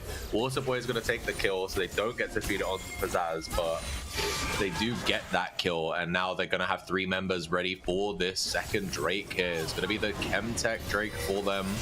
Theaska is there, and they know he's there, so they are going to scare him off, because he wasn't looking to contest, actually. He was looking to just base, but you know, they want to waste as much time of his as humanly possible. And we're going to see, I imagine Veigar's looking to W in that bush. He doesn't quite get to, as Aramiria throws himself in front first, and they're not going to get much else from that one there, so unfortunate for them. So looking at these dragons, right, like, it's so difficult because these dragons are, there's always the argument that they're useless, and there's always the argument that they're broken, right? And it's just like, if you look at this is heal and shield power with a healing dragon. So like, if the lanes that we're winning already are just gonna keep winning. Now here burns flash. Was his ultimate available? No, it's on cooldown. No, he just used it. Okay. I was about to say, I was sort of questioning if he had to flash there, but okay, I mean, fair enough. I mean, you're not really in danger. I mean, he wants to stay in the lane, I'm assuming, because there is a little bit of a small sort of like, not a freeze, but a bit of deny of XP, but once again, you're doing such a good job here in top. Like, And well, they know the flash is down, and Deaska's gone straight back in for it, and they're gonna land the impale. They're gonna drag him back to their side of the lane. E misses from Mordekaiser. It should still be a kill as he takes him into the death realm, and they get that first kill hit onto Katarina, which is gonna shut that gold down a little bit in the top lane. Meanwhile, mid lane, we got good trading here from Aramiria. He does have that malignance, so if he can land the Frozen Tomb here, flash ultimate from the Veigar, thinks he's got the solo bolo, but unfortunately Aramiria just about lives. That is a big cooldown for that Veigar right now. He can be very much punished in the next 5 minutes if Deaska comes there. You know, there are so many angles to hit that mid lane from with a Skarner E, so I just want to talk about that top lane gank. Mordekaiser didn't need to burn Brazil there. Like, that's a no, I think it was probably a kill regardless. I agree. Because once again, like, so we see the Tokyo Drift, right? Smash, lines up the CC. He also uses E immediately. Yeah, he does. Like, this E is a little awkward, but here it's just like, you could have had. Admittedly, Nars ultimate is such a low cooldown anyway. But like right now, you could just Brazil right now and you win this, right? But now you're about to get Mega Nard. But now he's losing. Oh, the Mega Nard misses. Unfortunate there for Salson. And so that could have been an all-in that he could have potentially have won, right? 100%. Although with Waterboy here, he's gonna flash in, he's gonna start the trading, but Exhaust is gonna come out here onto Waterboy, and they're not gonna get much else. And he hits the emote, and he's gonna hit the base here as well. But they're not gonna let him base here. They're gonna stagger the recall, hit him with some, and Frozen Tomb comes in immediately, and this is where we see the punish of the flash. But that Veigar cage just says no to Deaska. He is not going to be able to get in, and that is going to be the end of that play there. And this is the power of the fucking cage right there. You know, Veigar cage is just so annoying, so good at zoning. You know, we haven't seen it yet in this game right now, but what we can say is, you know, when he eventually takes it to these Dragon and Baron fights, the amount of space that is created by Veigar cage is a joke. Like, it makes it so hard for most people if you have a regular dash or something like that. But we're going to see Mega Nard come in. If he lands another Q, I think Katarina just dies here. Shielding from W is going to come in to keep himself alive as we see Aramiria coming again, and Deaska gets it this time. Going to hit the drift and then drag him under the turret. He really wants to give this over to his mid laner, but unfortunately they got stunned, and it's going to be another kill onto this Skarner. And yeah, like I said, as soon as we saw the aggressive flash from player one, I was like, bro, you are going to be punished for that. There is no way you get to burn that shit for free. And Katarina has come in, but he didn't know that Waterboy was here. He's got the Death Realm though, so he's gonna immediately take Gnar in, but Gnar has Mega Gnar ready for him, and so I don't think this is one that you just win here. And he's kind of chunking him, but unfortunately he's not gonna get isolation damage. He does still get it, which is big for him. He lands the multi-man E. He's gonna hit the shielding. If he walks out, he's so good. Rel is gonna hit the She's gonna hit the thing to break the shields, and he is eventually gonna go down due to that roam from Bomba. If Bomba wasn't there, I swear to God, Katarina walks out. But now Bomba's gonna get caught out by two members of the Chimps, and they are gonna start to drag this game back. The gold lead is shrinking. They have the kill lead, and look at the gold lead in top. Katarina 2-1 on this champion right now. He has brought it back to parity. Player one he's gonna drop that cage there, makes Blossom have to flash to safety. That's it. Blossom didn't really have to flash there. No, I don't know if he did as well, but look at this. He doesn't even have Hex Flash. He doesn't have Hex Flash, but they TP in here with Salsim. Flash going to be used there by Senna. Ultimate going to be used by Alistar to get himself to safety. And Besser is wrapping around the side, but she's been seen on a ward and she's choosing to clean it instead of actually come in for the play. Drake is up, and if Gromp support group can get it, which we can see, look, that's their angle here. They've sent everybody in the kitchen sink down to this Drake to secure Soul Point, and it looks like Good Chimps have no interest in contesting. As we can see, Lissandra has stayed up top with the Herald. She's going to get tier 1 top. I imagine she's going to try and crack the Herald into T1 mid as well, but it looks like she fucked the drift there. It just accidentally ran it into the wall, and so now it's going to go for the tier 2 top with 0 charge.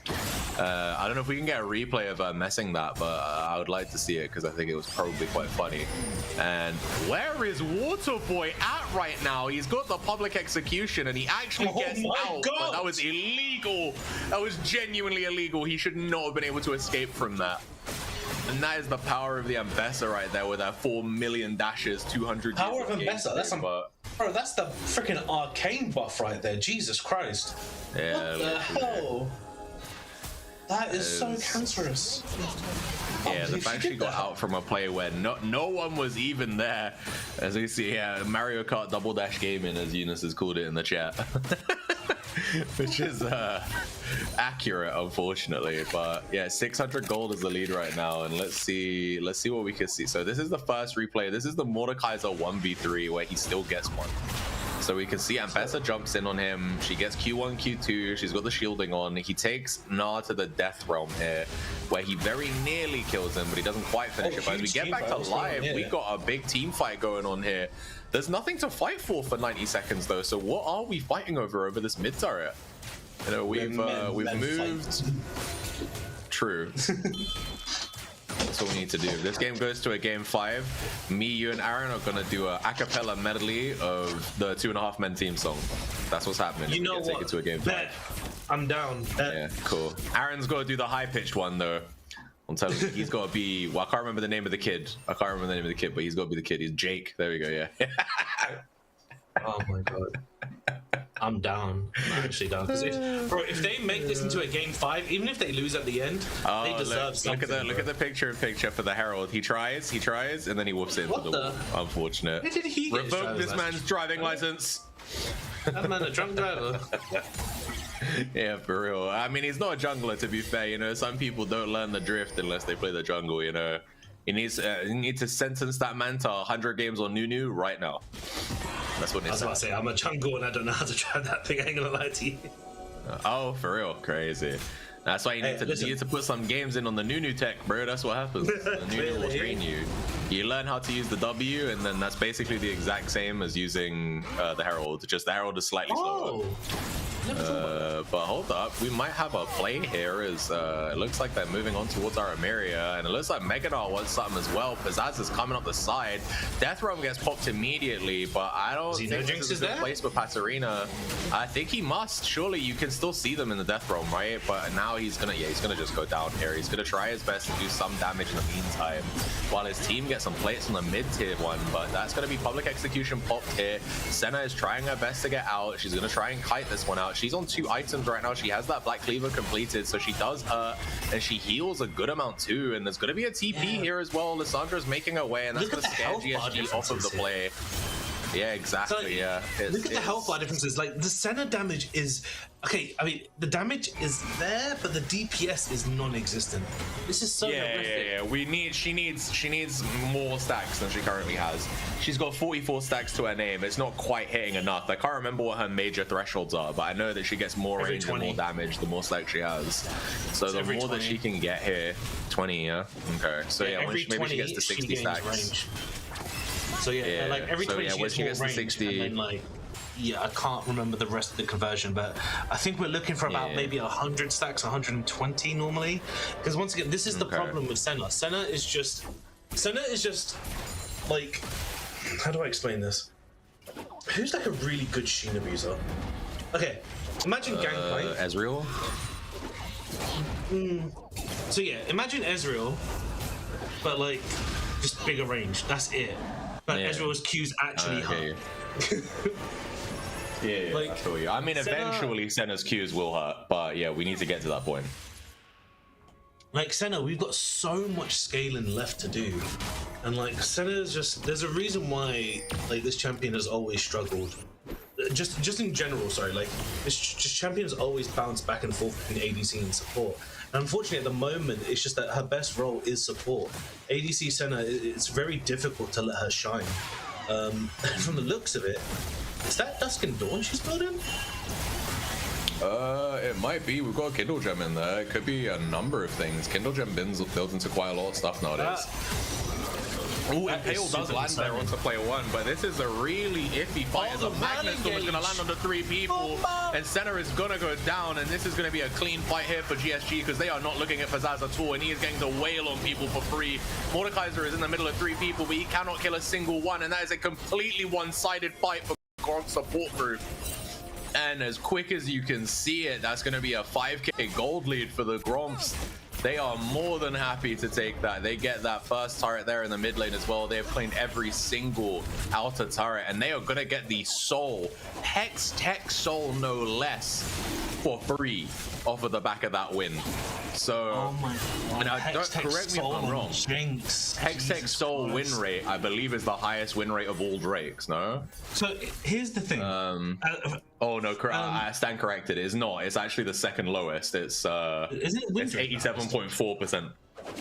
No, it's not. So, with Cloud Drake is 90%. Yeah, I was about to say, because the movement speed's a really underrated stat.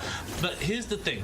Yeah. So sometimes these Dragon Souls, they can be a bit convoluted in terms of win rate, because at the end of the day, it's about what does the soul have in synergy with the champions, right?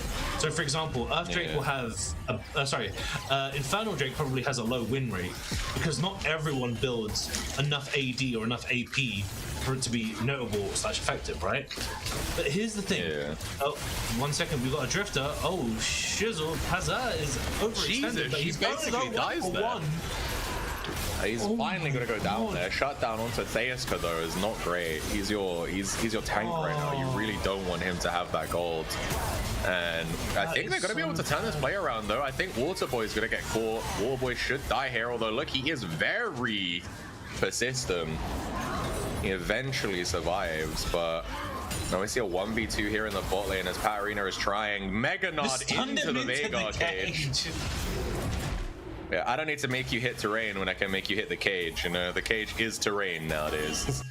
And unfortunately, they can't get much more off of the play. So, okay, we'll go over this real quick. So, is this the Rel re-engage? Yeah, so here they catch the Veigar. Look at the Rel. She's strolling, she's paroling, and Mbomba, 3-man wombo combo, freaking Ambessa follow-up. They're just shredding away. They're just shredding. Mordekaiser doesn't have enough damage here to kill Veigar as he comes out and just... Does he just squeeze it out? No, Veigar just lives. And Jinx just gets excited. She just pops off. And here, look, Jinx is about to get a kill in a 1v2. This is so absurd. Yeah. She's not about to, she just does. She just does get the kill and then walk out. And that's just the lack of DPS there between the two of them. I think the center pick here is kind of being punished. Like, the center pick is so... Once again, you needed the Tom Kench for it. Like, you needed something that's more synergistic, or... I don't know, like, this is not... Oh, we're back in live. It looks like we had a little bit of a Baron dance going on there, but it looks like the good Chimps have been able to scare Gromp support group off of it. Again, those of you who can remember the quarterfinals, remember it was a Baron call that cost McMoody's Mandem game 1, and that cost them essentially the series against good Chimps. So they do have good kind of, you know, wherewithal to know when you can and can't contest around these Barons. And Gromp support group, they just want to take it low and slow here. They're already ahead. They already scale better, in my opinion, right? I think that Jinx and Veigar heavily outscale Lissandra. I think Senna definitely with the extra range, but then it's like your team needs to be able to play around that, right? Can you keep the Senna safe so that she can fight from maximum range? I don't know. It depends. Also, at that point, do you build Hex Optics on the Senna if that's the intention? Because then you're going to be playing from max range anyway, right? Or is that not worth it on her? She's kind of a weird, like, caster, right? Yeah. This is what's supposed to... This is what the traditional Senna, in terms of ADC, is supposed to build. She's supposed to go towards the rapid fire, towards the optics. And with this Dusk and Dawn, like, there's no way you can build Infinity Edge on this Senna now. This Senna just won't have that damage. And unfortunately, just this Alistar's the sacrificial lamb here, as just not much value is going to get drawn out from whatever the hell that play was. But one thing that we didn't actually get a chance to talk about here is Hextech Soul real quick. Because Hextech Soul, as a Viego player, it's one of the souls that you would love on a resetting champion. And so like Hex Soul, you gotta remember, it's this static shiv that slows. So all of your teammates now, because once again, you're running people down. So you want to catch people, and you've got a static shiv that slows the whole team. Like, this is... literally. I don't see a way that Chimps are gonna come back from this. No, I think the only way they come back now is the Gromp support group misplay. Even though there's only 21 kills in this game, which is pretty low, I still think, you know, they have complete control of the Drakes. They have like a 6k gold lead. They have a fed Jinx, you know, 6-1 and 3, 309 CS. You know, that's over 10 CS a minute, more like 11 CS a minute at this point, no? And they're gonna shred down Alistar here. They're fighting in between two turrets. There's gonna be Rel getting caught out here, but as the turret goes down, now Jinx is excited. She's gonna shred the shit out of this Lissandra, and Bessa's gonna flash to secure the kill. And now look, Mordekaiser is in there, but he just doesn't have the damage, and then Jinx is gonna shred him, and now even there Jinx is trying to investigate out. She finally goes down, but look at the amount of damage she caused in a wake.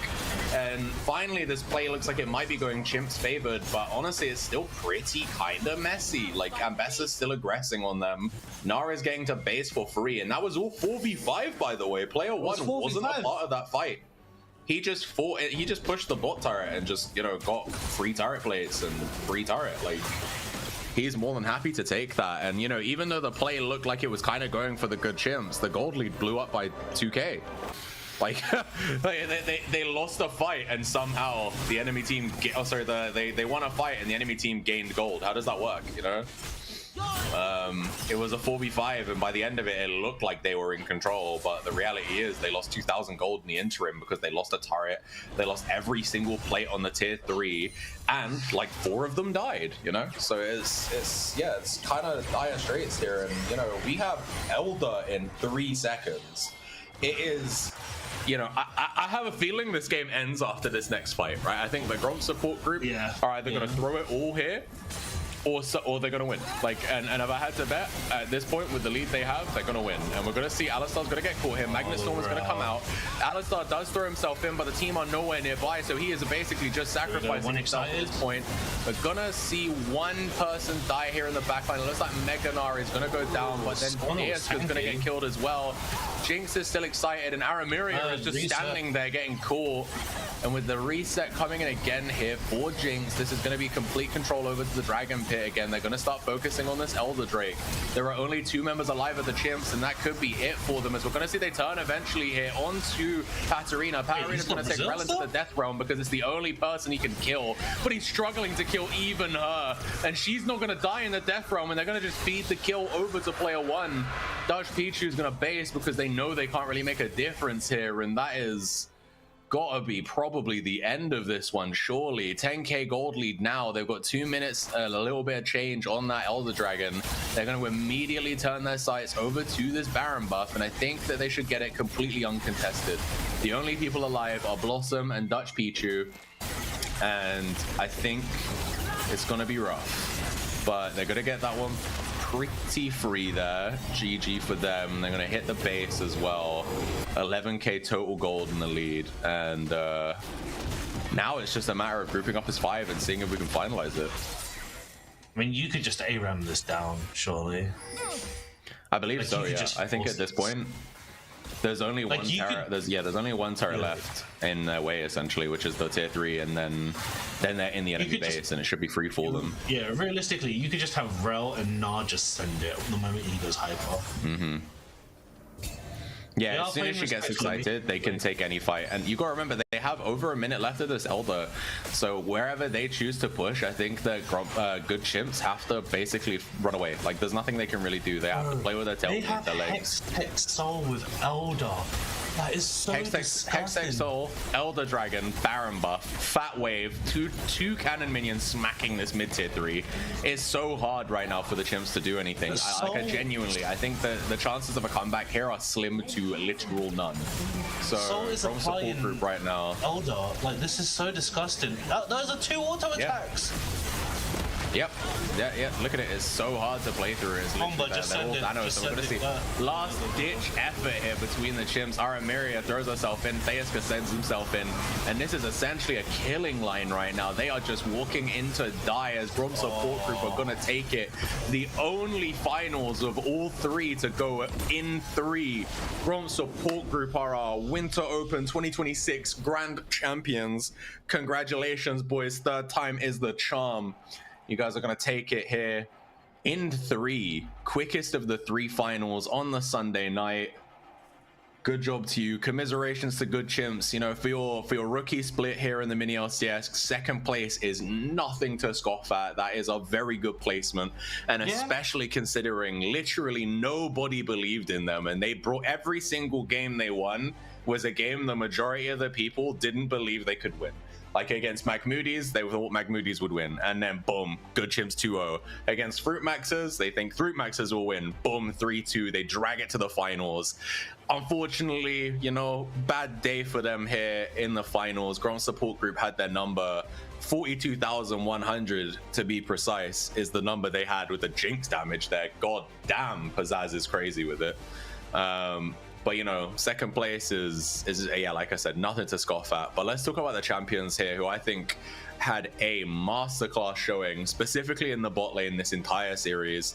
I think that Salson had a good series as well, all things considered, if we look at 3 games. But I think at least in the game 2, there was a little bit of kind of iffiness against the Vayne. And yeah, I think Pizzazz and Bomba just put a massive backpack on in that game, bro. That game could have been 2v8, and I believe they had a chance. Like, they were doing God's work in that game. Mm-hmm.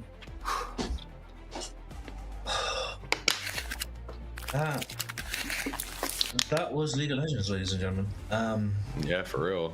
The curse of Sai continues as he casts another 3-0 best of 5. Well done, bro. Yeah. If I'm casting because it's 3-0, man, what can I say? I mean, at least it was a good series, even if it wasn't the most competitive of ones. But you know, like I said again, congratulations to Gromp support group. You guys came in hard for that one. I think we might be setting up an interview. What were we gonna say, Sai? Well, the only thing I could say for Good Chimps, obviously, I know the tournament's over now, so there's no. Because normally, you know, when these tournaments happen, when we cast the earlier games, I'll usually give feedback to the losing team, and they can use it to go forward. And unfortunately, once again, your next tournament game is going to be in like God knows how long, whenever the next LCS is, 3 months, whatever. Yeah, MiniLCS Summer Invitational should be June. June. Okay, there you go. So that's when the next one is. So you do have until then. Chimps, your 2nd game was your strongest performance, and the 2nd game showed why you came in 2nd place. It showed why you were good players to get here. It showed why you guys were the underdogs. 2nd game is something that you guys need to go more with.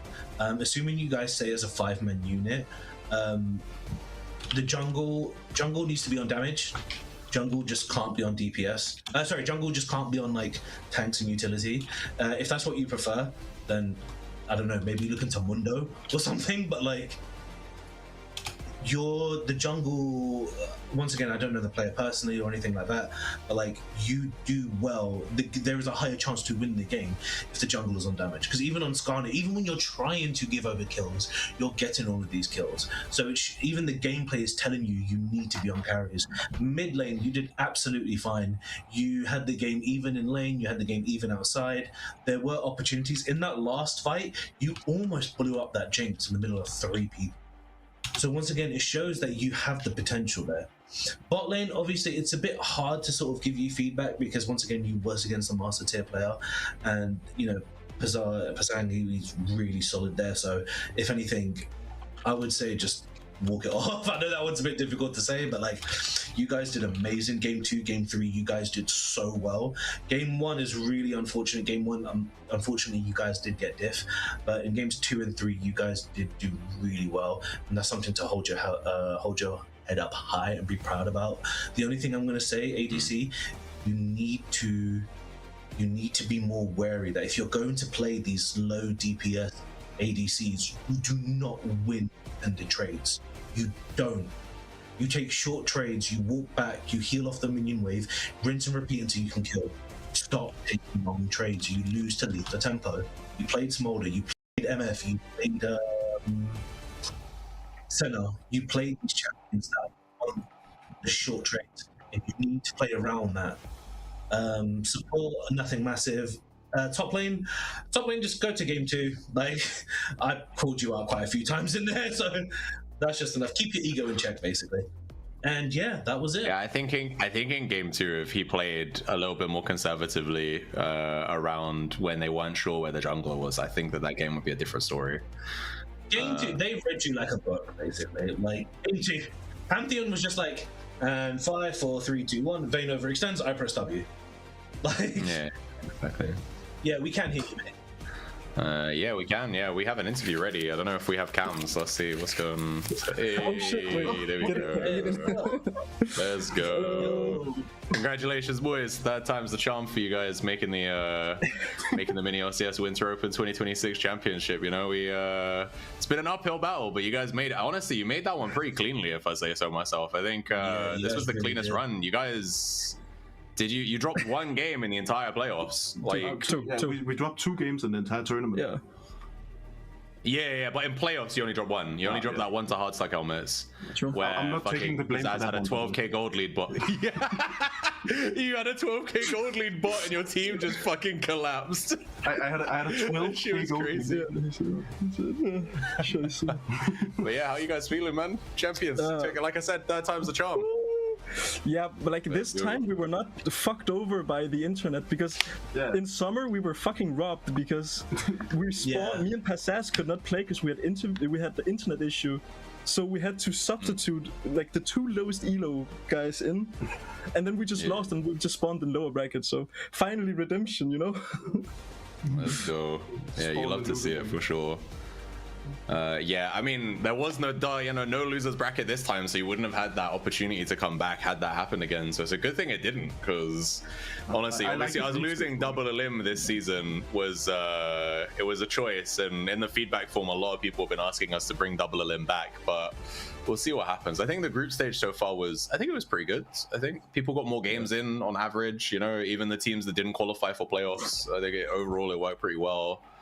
I think for you guys especially, again, yeah, you guys dropped 1 game in groups as well. You dropped 1 game to McMoody's and then 1 game, obviously, the Hardstuck helmets and semis. But otherwise, it's been a nearly perfect run.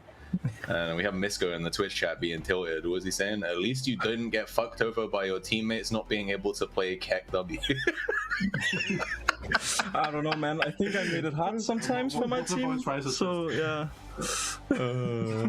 No, understandable. But Sai, you got any question for the boys about that series? Well, I mean, guys, you guys like you guys just dominated really well. Viego game, bro, I ain't gonna lie, man. Like, as a Viego main, it kind of hurt watching it. He was invisible, bro. Okay, I love that champion, and even I forgot you was in the game, boss. Like, what was going on, man? Okay. The strategy was that because somehow we always lose to a Viego because we just die randomly, so the Viego gets super fed. So we're like, okay, they're probably gonna ban Malphite because like Malphite's broken. Yeah, we actually banned Silas to play down Malphite. Exactly. So we're like, okay, we'll just take the Viego. It's his like best champion except for Sejuani, and then I don't know. I just didn't do anything, man. Is a Sejuani player? Yeah, he has 80 games on Sejuani this season. And 8 on Viego is top 3 junglers. Just nothing but Sejuani, Viego, and what? Nocturne was his 3rd plate. Got you. Oh, but it's like 80 games of Sedge and then 8 on Viego and then just 2 games on everybody else. Yeah. Oh damn. So that's weird. I'm like 150 games on Viego, and like there's like 5 Diana, 5 Jarvan, and 5 Jinzhao. I'm a fan of the Conquerors. Like, you need a Conqueror jungler, I'm your guy. Like. They might need it. Oh, there we go. Yes. Aramaria in the Twitch chat said is Sejuani, Viego, Pantheon are like his 3 strongest champions. So down no ratings with the Nocturne there. Yeah, in game 2 they took the B1 Pantheon, which was pretty good. I'd say so. Good job on sniping. Good job on because you know what, your drafts were actually very on point. I think that's something we actually missed. Your drafts were really well executed. In all 3 games. Who was sort of leading the draft, and how did you guys go about sort of tackling that? We just scouted. Like we looked through like every. I have a Excel sheet with everything written on, like champs they played, what we don't want to play against, like what they typically do good on, and then we're like, Gromp is such a disgusting champion because. Then I can't play. Yeah, he literally can't play. Yeah. So we're like, bomb, permaban, Rise. It's broken champion. We've lost to it so many times. So we're like, okay, let's get the Rise out of here. We always lose to Viego, so let's pick Viego. We'll probably bait out the Malphite ban because like we have 100% win rate on Malphite, and I have like 80% in solo queue as well. So like the Malphite is a pretty good champion, I think. Yeah, we scouted at the moment. We scouted that they would just like sit back, especially in bot lane, because they had like Caitlyn and Senna and Ezreal and Smolder with like Braum and TK and Tarek. So we just game one, we just tried to tempo max with Tristana, just take every turret. That worked. Yeah, that was brilliant. And then game two, they just like flipped it and went full engage, which I kind of respect. But then we just went full disengage, and like I go Saya with GA, and like who's Nocturne gonna ulti? It's not gonna be me. No. Yeah, and then we went back to the tempo thing on the last game. Yeah. So and then also so once again, the 3 ADCs you played were, if I remember now, Tristana. Second game was Xayah, Giant, and Jinx. Xayah, and then Jinx. Obviously, I think there's one clip where you got a sort of loud reaction, where it was the 1v2 in mid. I believe you blew up the Senna in front of. Whose face did you blew up Senna? It was Skarner and Senna versus Jinx. Yeah, so Skarner tried to Tokyo drift behind you, and you're just like. Oh, he's behind me. Let me just I'm walking forward and kill. Yeah. Always push forward. Obviously, so you're quite well ahead. Just obviously, that clip's coming up here. Run us through this clip from your perspective. Well, I'm just basically like, I'm so much stronger than Senna, so obviously I'm gonna flash on his fucking head, and then I die because I'm too old to use barrier. So that's basically the plan. You're too old to use barrier. The animation just came up so well there. Like, it looks like you cast. It looked like you did like 4 auto attacks and WR all within like 2 seconds. Like, I don't know if you did. I don't know if Jinx has any animation. Yeah, I just don't think I hesitate very much. Like I saw it and I just immediately just forward, right? It's all about getting on Jinx. If you get that, you can probably win basically anything. So just one tap to Senna. That's actually very true. Actually, I never thought about it like that. Yeah. Good shit, boys. Honestly, Jack. Any more questions on your side, mate? No, last thing I gotta say is you guys gonna come back for summer to defend it, you know? We're gonna see. Probably. Hardstuck here is, you know, we didn't get a defense from Couch Potatoes. They signed up and then they bailed literally in like 2 weeks. Like they delayed their first game to the next week. And then in the next week, they wanted to delay their second game to the third week. And I was like, what, so you're going to play all 3 games in week 3? That's not going to happen.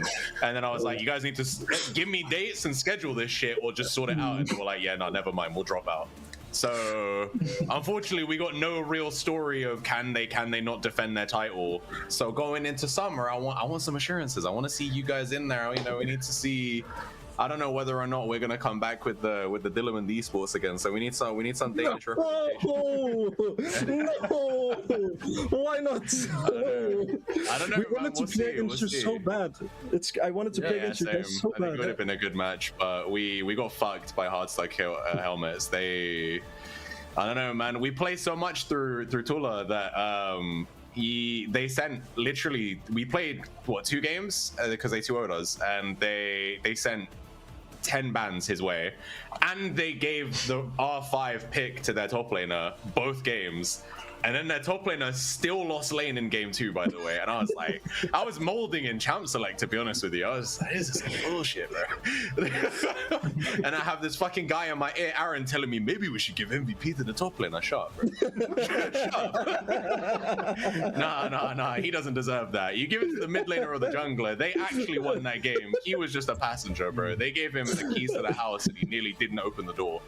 Like, that shit was depressing. But yeah, I'm happy to hear that we'll see you guys in summer. We haven't locked a date in for it yet, but don't you worry, there will be a date. And if you guys want a video like we did for Cudders Cuties on Friday, send me any of the clips you guys have stored, because I know you guys have clips. Send us to us and we'll try and make something for you going into it, because we want to get more content going. But Aaron, you got any last words before we cut off and finalize the final stream of the tournament? Or just can I get affiliates next tournament? Just Maybe. When is Aphelios gonna not be banned? Like You're gonna need to. The entire off season between the summer and this winter, I just played like 11 different ADCs, so I couldn't get target banned. Like, Yeah, it needs must. Before I guess. this, You I might had have to like play in never played Sweat Lords. Tristana in my life, and Jinx. And now, I mean, to be fair, you made the Tristana look pretty good, so yeah, it was looking clean. Yeah, but yeah, unless Aaron, you got anything else to say, I think we're good to wrap up on the final stream for winter. Oh, should we shout out the events real quick before we go off? So yeah, cool. All right, you got the things ready. Nice. All right, cool. So, after hearing from Gromp support group, we got a couple little things to get through, and then we'll be letting you guys all go home because it is already 9:30 GMT, which means it's even later for all of you guys in Europe. But we have 2 side events coming up in the next 2 weeks that we want you guys to hopefully be taking part in. Obviously, the Winter Open, the big 5v5 tournament is over, but there is still more fun to be had in the MiniLCS server. On the 14th of March, that is next Saturday coming up, we are going to have a TFT event. It's going to be the MiniLCS Law and Legends TFT set event. So depending on player turnout, the format might be subject to change. Currently we have about 9 players, so we are looking for more people. If you are on the fence about joining and free on the day, feel free to come and join us. The sign up form is in the Twitch chat now. And then if you are more of the fighting game variety, not really on the TFT kind of thing, we're going to be having a 2xKO tournament in the 21st of March. So not this weekend, but the weekend coming up afterwards. This will be, it's actually going to have a prize as well. So that's a big thing for us. Usually we don't really have prizing, but we are going to have a 2200 KO point prize for the winner of the 2xKO tournament. You can sign up as a solo or a duo. So if you've got a mate that you're like, oh, we could play together and it'll be a good vibe, you know, that's where you're going to come in.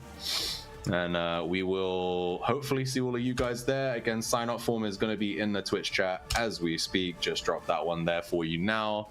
And then for all of the guys who want another League of Legends fix in the next few weeks, there is also what people have been referring to as the Tuba tourney or Rune Terror Rising coming up. So that is another big shout out there for Tuba, who's going to be running something in the next few weeks. I believe he's going to have promotional material ready for it, and like the rule set's going to be coming out soon. I think the rules are still being ironed out at the moment, but the intention is for it to start in mid-March. I think the draft will be, early April, I think he said. So I think signups are live now. Tuber, I can see, is in the Discord, so I'm going to trust him. Sorry, he's in the Twitch chat, so I'm going to trust him to drop the link for his Discord in there. And this is the trailer. I don't know if it's just me that's not getting audio. Oh, you removed the audio? Never mind. Aaron removed the audio. He's destroying Tuba's product right now from the beginning. I respect it. Bit of NA production straight off the bat. Hell yeah. Have you ever noticed how that big ice thing on the bottom looks like a phallus? I don't want to ruin the logo for Tuba, but like it's the first thing I thought of when I looked at the logo. Just ice cock. But, you know. There we go. Rune Terror Rising, guys. Rune Terror, big leagues calling indeed there. But yeah, we hope to see all of you guys back in for summer. There will be a lot more promotional material coming out in the coming months for it. So we will hopefully see all of you guys there. We've loved having all the guys come in from Good Chimps or Good Chi, the server as well, because we've had some guys there who came in not on the Good Chimps roster, but in, you know, mashup teams and other rosters of the sort. Big shout out to Tuba there, who just dropped the link for his thing. I'm gonna just quickly pin it. There we go. Any of you guys looking interested to join that? You want to sign up for a solo experience? The way the tournament works is essentially everybody will sign up as an individual. You will get drafted into teams, so everybody will not know each other. There'll be no like pre-existing pre-made teams or duos or trios like you would find in MiniLCS. It's just a solo, I want to find new friends kind of experience in a semi-competitive environment. The theme of the tournament is that essentially every team will represent a region within Runeterra, and each bracket will have a team per region, and so each performance of each team in each bracket will overall decide a winning region. So that's why War for Runeterra kind of vibes, right? Also, hopefully going to incentivize some of the higher bracket teams to maybe care about the lower bracket guys, give them a little bit of practice, get a little bit of a cohesive kind of improvement mentality, bring up the lowest ship kind of situation, you know?